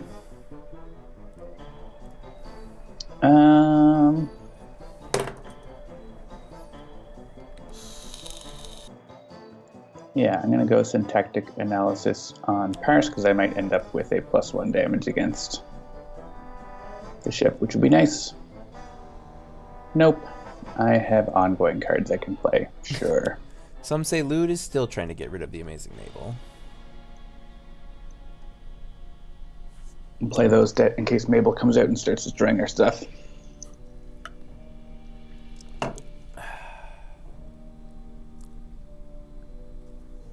I guess I could have discarded one for that, but that's okay. Lou Dolphin is still trying to get rid of the Amazing Mabel. Yeah, last week. She just kept coming out every turn. It was hilarious.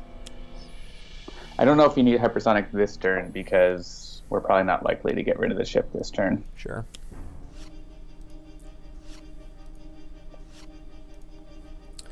Ooh. Hey, Blinding Speed. Yeah, I got two of them. I got no problem with that. All right, but I do have to discard two. I think I'm just going to get rid of my second Pushing the Limits and the Sucker Punch. And let's see what we get. Let's roll those dice. Nice. Yeah. You want to assault first, right? So you have another burst in the trash. Oops. Right. Why is this... I'm getting spinnies even in this game. What is happening, man? Is my weird Steam stuff causing problems again?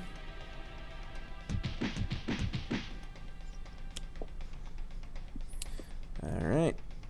Let's hit the things.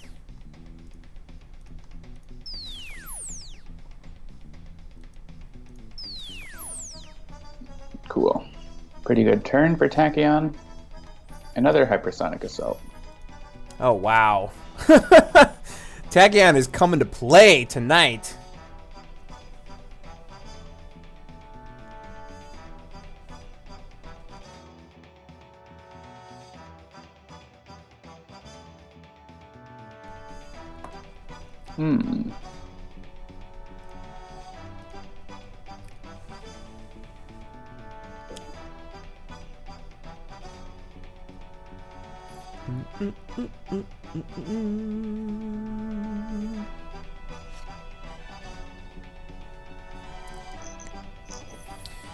Alright, what do I want to do with knife? Let's see here. One target, 3 melee damage, discard the top card of the villain deck. Melee 1 energy.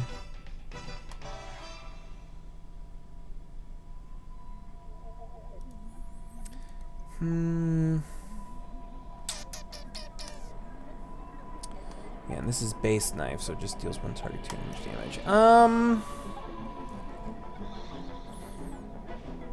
And we want to avoid destroying a villain target until we can get rid of the revenge, right? Or is it so early in the game that we don't care? Or if she's hypersonic assaulted, it's a lot of damage if we hit her like that. So yeah. All right. I think. Yep. Focus damage the ship is what I would do. All right. Let's just do this.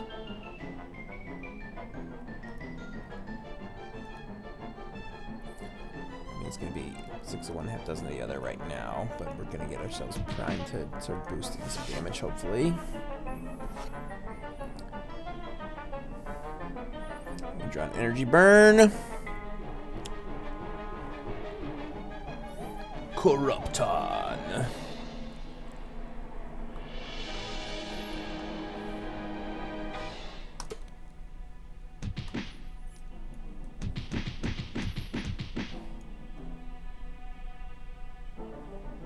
Knife gains HP, but doesn't gain HP. Is that a fact, Sparky Wolf? I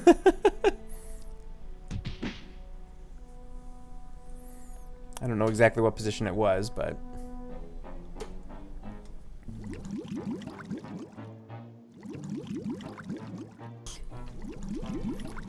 I do try to turn off the mic before I vape because I don't want you to have to hear it. Sometimes I forget.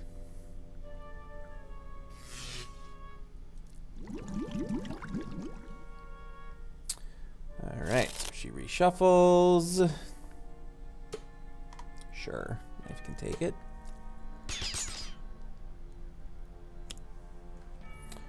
Le piste.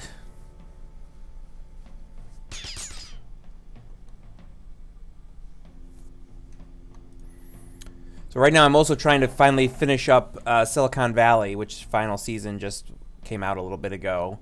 I'm about halfway through the final season, and I gotta tell you, man, that show is just, whew, like, it is so exactly what I remember from when I was trying to be like Mr. Crazy startup person. Like, we're still kind of a startup, but at 5 years in, we're not really like super startup-y anymore. But like watching that show brings back like, whew, it's so true the way that all of everything on that show happens and works that it's like, I'm so glad that we're not really on that train anymore because it was so crazy.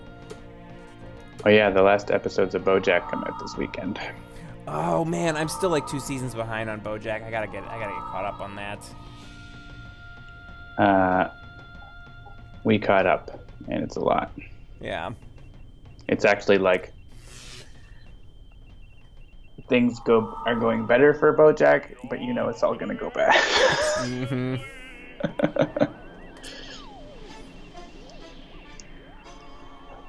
Yeah, it's a really different pace than the last season. So see what happens in the next one.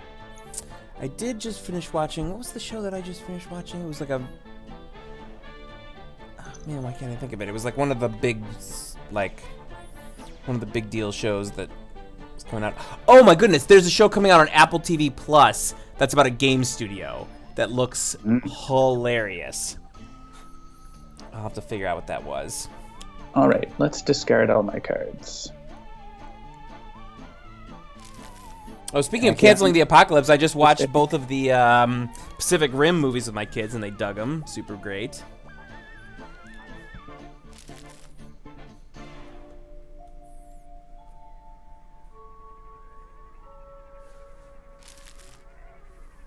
Yeah, Pacific Rim is great.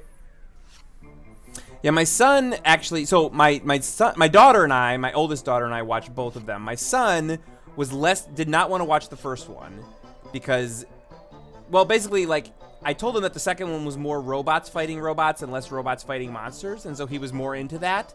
He's less about like big monster craziness, so he actually did not watch the first one with us. He only watched the second one with us. Oh, interesting. And he was just super excited that Finn from Star Wars was in it. So. Oh, I guess I gave Tachyon a damage boost, and she's going to hit herself. So let's have her play the bottom card and maybe hit something else with that damage boost first. Sure. Yeah.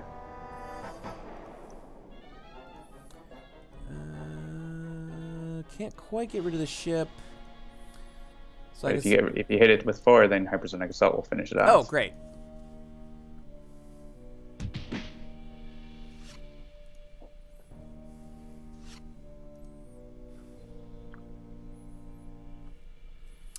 Sure. All right, so let me see here. If I have 2. So if I Lightning Reflex, Quick Insight, ooh, Fleet of Foot, Hot Goggles, oh my goodness. All right, so I have to discard 2, so I can discard one of these.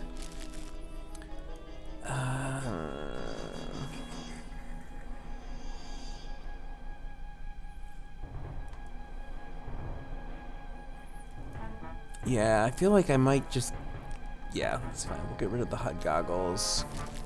Then I'm gonna... You could get rid of the other blinding speed if you want. Parse has lots of ongoing destruction in general. So. Oh, I mean, I was gonna take out Maria Helena now.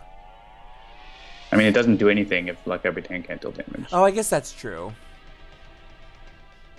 Yeah, all right, that's fair. So let's go back to the beginning and we'll do that. We'll do this in a more optimized way. So we will Lightning Reflex, Quick Insight, keep all of the awesome things. And we'll get 2 more bursts into the trash. Then... Yeah, Krepton's not going to do anything either because he's going to be hit by Hypersonic Assault.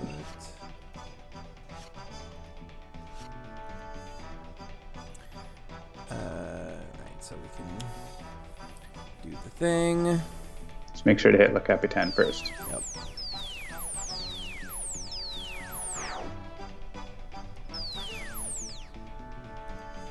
Yeah, we have a Hypersonic for next round too, so it should be pretty straightforward.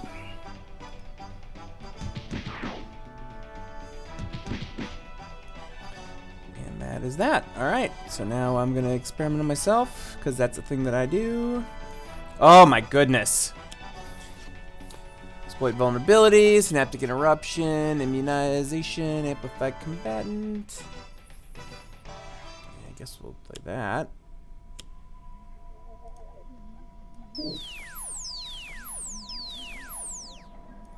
Yeah, see, this, ladies and gentlemen, is why Super Scientific Tachyon is my absolute favorite. Yeah, no mint, I know, but it is what it is. And I have immunization, yeah. An embarrassment of riches.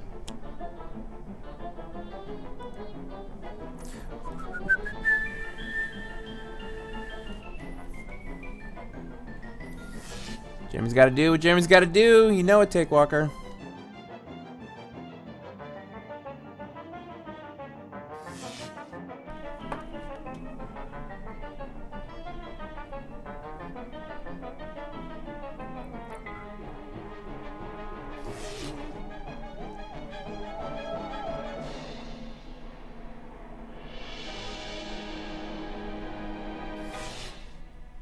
Healing pulse attack.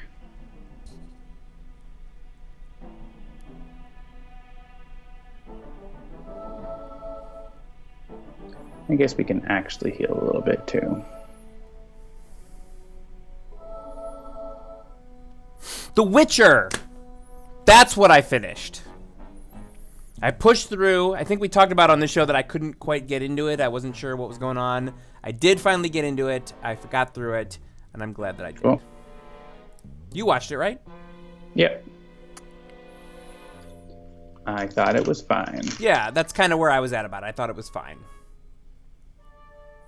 Like, I'm excited to see if they do more interesting things within season 2. Like, I did know going into it right away that, like, they were telling it in sort of multiple timelines, because, like, I saw people talking about that, and I'm glad that I did, because otherwise I'd have been like, what even is happening here? So that was good enough, but I definitely feel like it was sort of too clever by half in the first, like, 4 or 5 episodes. It wasn't until around then that I was like, okay, I clearly see what they're trying to do here, and now it's starting to make more sense, so... All right. Excuse me. Let's see. Do I want to wreck the uppercut? All right. Remind me again what happens here if she flips. At the end of the villain target deals a hero target with... We were catching up on The Walking Dead when we were in Japan and Korea, but it's not on Netflix here in Vietnam, so we'll have to wait for a bit. Mm-hmm. But... I think we're in the season that people are complaining about, but I really like it because it's less about fighting and more about surviving and building. Mm-hmm. So I enjoy that. I don't know. Yeah, that's one I know. That's one I never got into.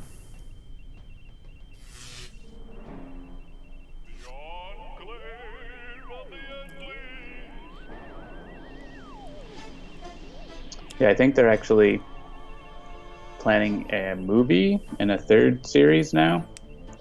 Season 9, I believe, Lou Dolphin. It's the season after, I don't know, spoilers for something that's like 3 years old. The season where they have a prisoner. Well done. Like, I don't know anything about that show, but I have absolutely I guess it was last year. Season 10 is happening right now, I believe.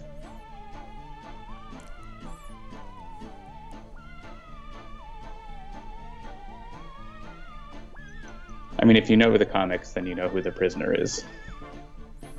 I don't. Updated intel. It's Mabel. Well, we can try to have an idea what Le Capitan's going to play.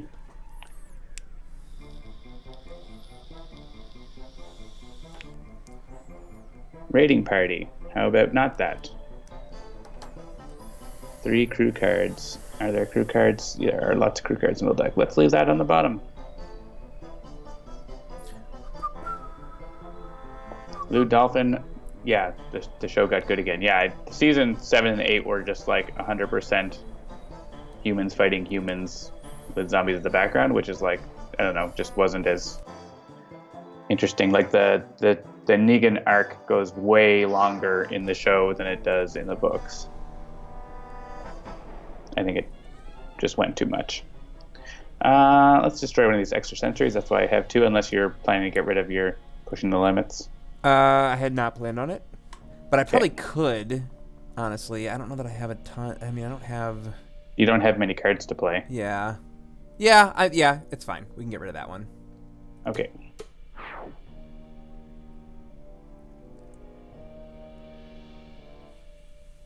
Infinite bullets and ridiculous plot armor. Yeah.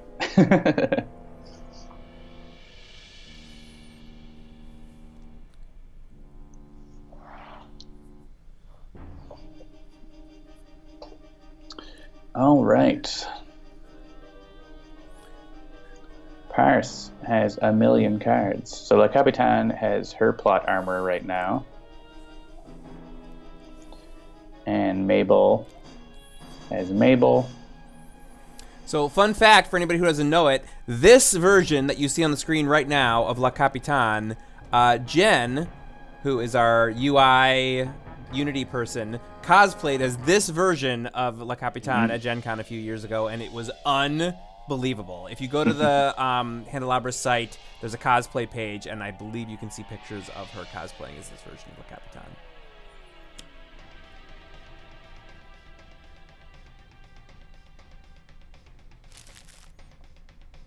Does Tachyon want more damage?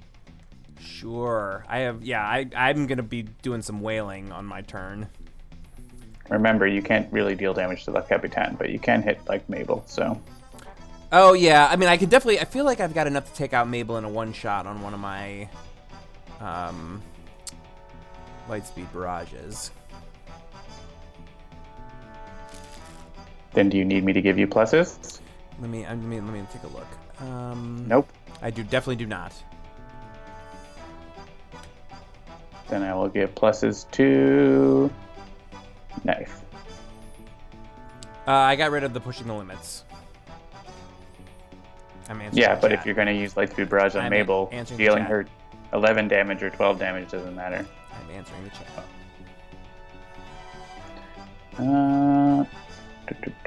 Do.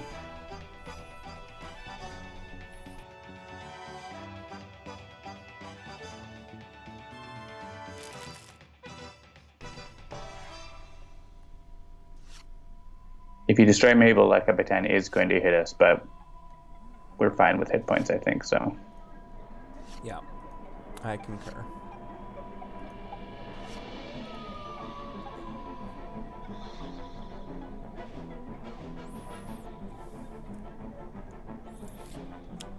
Hey, targeting arrow. I think I'm still going to hit La Capitan with this.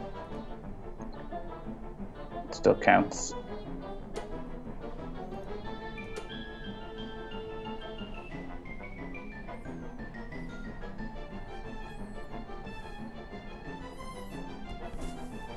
Bottom card play. Sure, let's continue with the Tachyon theme.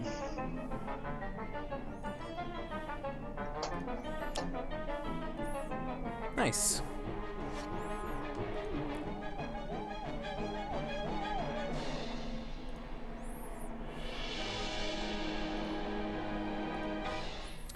All right, so I do have 2 card plays.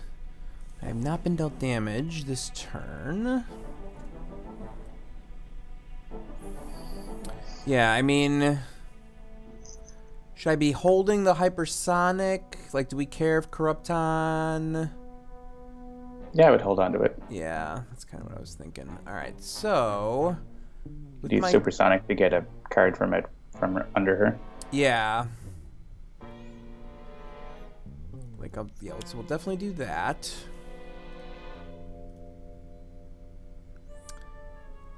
Does it really matter? Nope. Alright. And then we will Lightspeed Barrage Maisel. Maisel. The Marvelous Mrs. Maisel. That's who we're going to hit. The Amazing Mabel and the Marvelous Mrs. Maisel. Who is immune to melee damage. Oh, no! Do you want to change your mind? I do. Alright. So we'll still do this.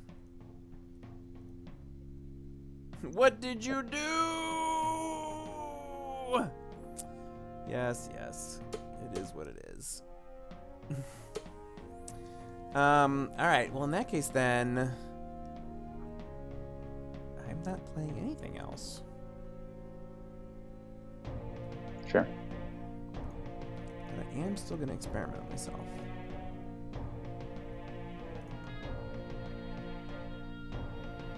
Experiment failed. That's fine. Still got another burst.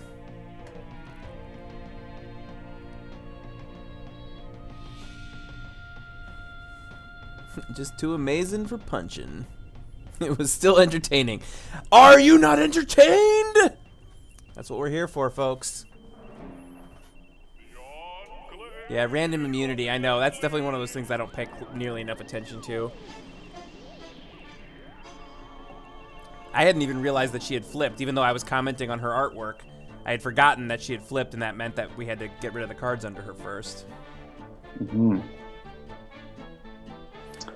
All right. Well, we can immunize and avoid most of the damage from the revenge. So actually, I don't think we're going to destroy Mabel here. So,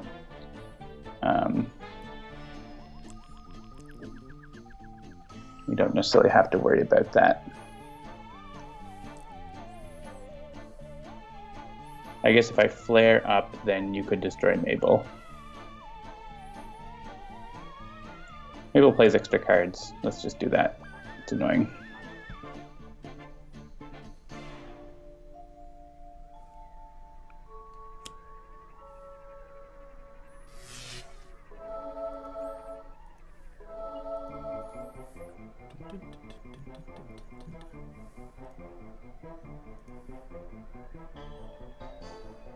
I guess Medico could just take out Mabel here.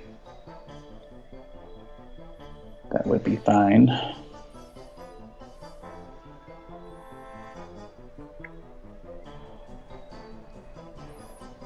So since now I've said it and danced around it, if you haven't watched The Amazing Mrs. Maisel, you should.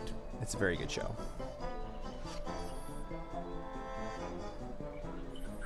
What's her name? Rachel Brosnahan, the main character. She does an amazing job.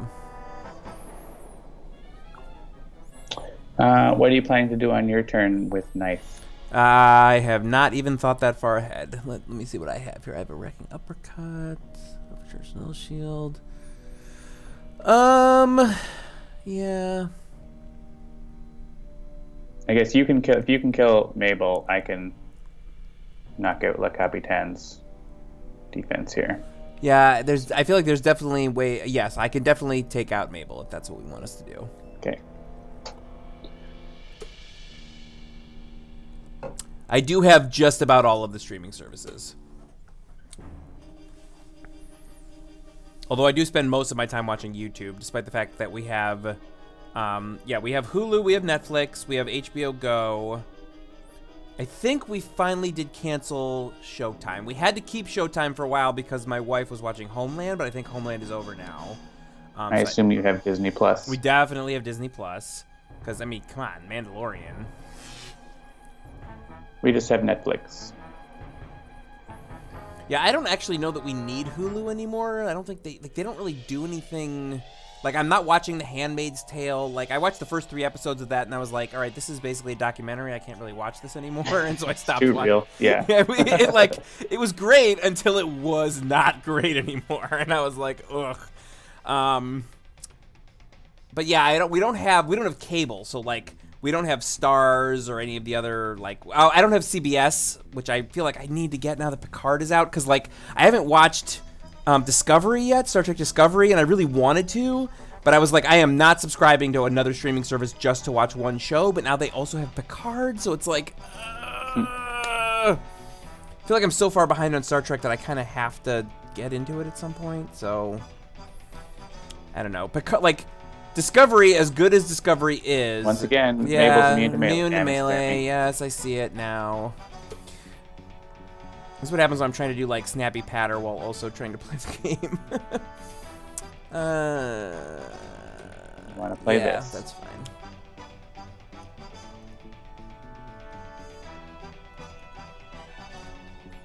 Yeah, and then use the base power.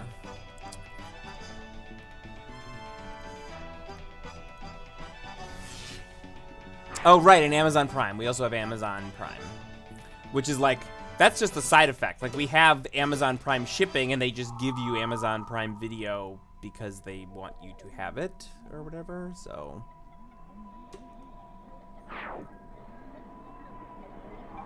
Yeah, Picard is on Amazon Prime in the rest of the world. So. Okay, I definitely am not saying that I only subscribe to Disney Plus for The Mandalorian. That is not the only reason I subscribe to Disney Plus. I also subscribe because it's got all of the Marvel movies in 4K HDR, which is amazing. There's, what was the other series that was on there that I can't wait to watch? I can't remember. There's some other new series that's coming to that I really wanted. Plus, there's so many things that my kids watch that are on the Disney Plus. So I did not subscribe to that just to get the Mandalorian. All the actual Disney stuff. Yeah, exactly. All the Disney stuff. Like I didn't have to rent Aladdin that my youngest daughter has now watched like 17 times, like because we just get it for whatever the $4.99 a month or whatever that we're paying.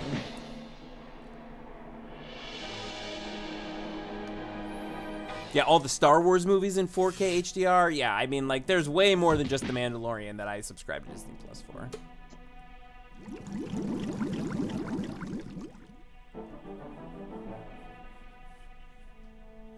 But that's the thing, like, CBS All Access, like, the only thing I would have subscribed for was Star Trek Discovery. Now it would be Discovery and Picard. And, like, I guess I might have watched The Good Fight because I really liked The Good Wife. My wife and I watched that a lot, and it was a great show. And then, like, the sequel series to it was, just because of the way you said Mandalorian, duh. Yes, okay, Kushinoki. I always feel bad if I can't pronounce someone's name right. Kusunoki? Yes, you're right. It's easy to make fun of me, and I am fine for you all to do that. The bottom card of Tachyon's deck is Research Grant. Do you want that to go on the top? Probably, so you don't experiment and get it? Yeah, that's fine. Kusunoki. There you go. Thank you. Hopefully I'll remember that the next time I see that.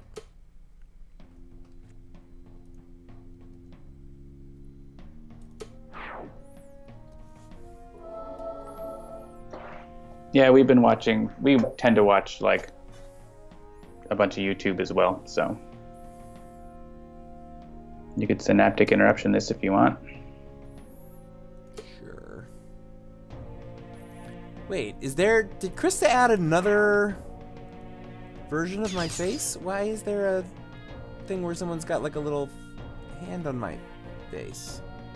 Can you always have the hand on the chin? Unlocked with channel points. TK. I don't always have my hand on that. What is that? I unlocked it. Oh my god. Yeah, maybe. Krista must have added that. Is there another one of me? I'm not seeing it. Do I not get it? Even though I'm like one of the main peoples. You have to be subscribed. Oh, there's a modify emote option under chat. Oh, okay. That must be what it is. That's pretty funny. That's great. I love it.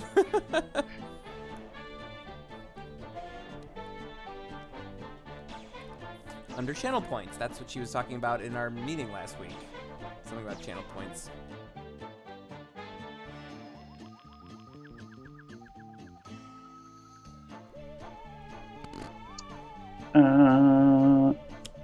Oh, I'm playing a card.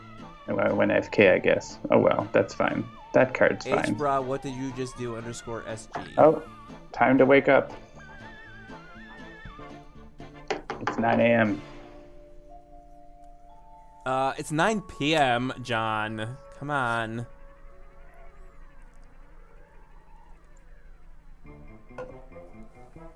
All right, what are we looking at here? 14.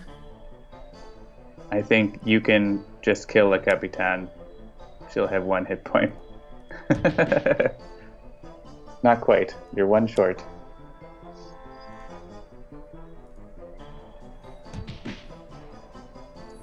And here's where we lose, because we didn't have that 1 point of damage from unfortunately, it's not a sucker punch win. It's close enough, though. Kusunoki, we are looking into using channel points for different things, so stay tuned. Maybe we'll do something like that. Indubitably. All right, so I think that's probably gonna be it. It's 9. It's time for John to wake up and work a full day. So thank you everybody for joining us this fine Tuesday. As we move into the future, we'll probably be playing more and more Spirit Island, so it'll be evolving as the weeks go on. Obviously, we've always got Sentinels and One Deck Dungeon and Aeon's End, all the fun stuff going on. I will say this as a little bit of a tease. I did just sign a contract today that is something that I think a lot of people out there in Chatland are going to be very excited about. Now, it's going to take at least 6 months for it to show any sort of fruits of the labors. But I'm really excited about what this means. I announced it to the team today, and everybody was super excited about it. So, yes, a contract, Brian the Wolf Hunt. Stay tuned. I can't promise when we're going to announce what this was, but it's finally in motion, and I'm very excited about it. We've been trying to get this moving since maybe like Gen Con of last year, honestly. And I'm so excited that it's finally actually moving. So we'll have more information about that in the future. Obviously, more Spirit Island will be coming. If you're expecting to be a part of the beta for Spirit Island, if you got a perk that included that, information about the beta is going to be going out this week. So make sure that you have filled out your survey and that's all done, because we're going to be sending out information about how to participate in that very, very, very soon. And I think that's about it. Anything else we need to cover this evening/morning, John? I think that's about it. Excellent. All right, so say it with me. Jeremy, don't leave the stream running for 27 hours. It's because of the way that OBS is weird, so... Just hit stop streaming. I know, but I always forget to do it because I want to leave it for a second. Anyway, not the point. I will remember to turn it off this time. Thank you, everybody, for joining us. We do this every Tuesday at around 7 p.m. Eastern Time. And I think that's going to be it. So have a great night. Next week it might be a late start. Maybe we'll have Handelabra late night starting at 9 p.m. We'll see. Yeah, since John he was able to get up and play with us this weekend because he's kind of still on Korea time, so like his jet lag hasn't caught up with him yet, but starting next week, getting up at 6 a.m. is probably going to be a little much for him. So we'll see. Yeah. Stay tuned. Krista will put it on Twitter when we're going to actually be live, and you can follow us and make sure that you're on top of that. So thanks, everybody. Have a great night. Thank you for joining us. We love you all. Bye. See you around.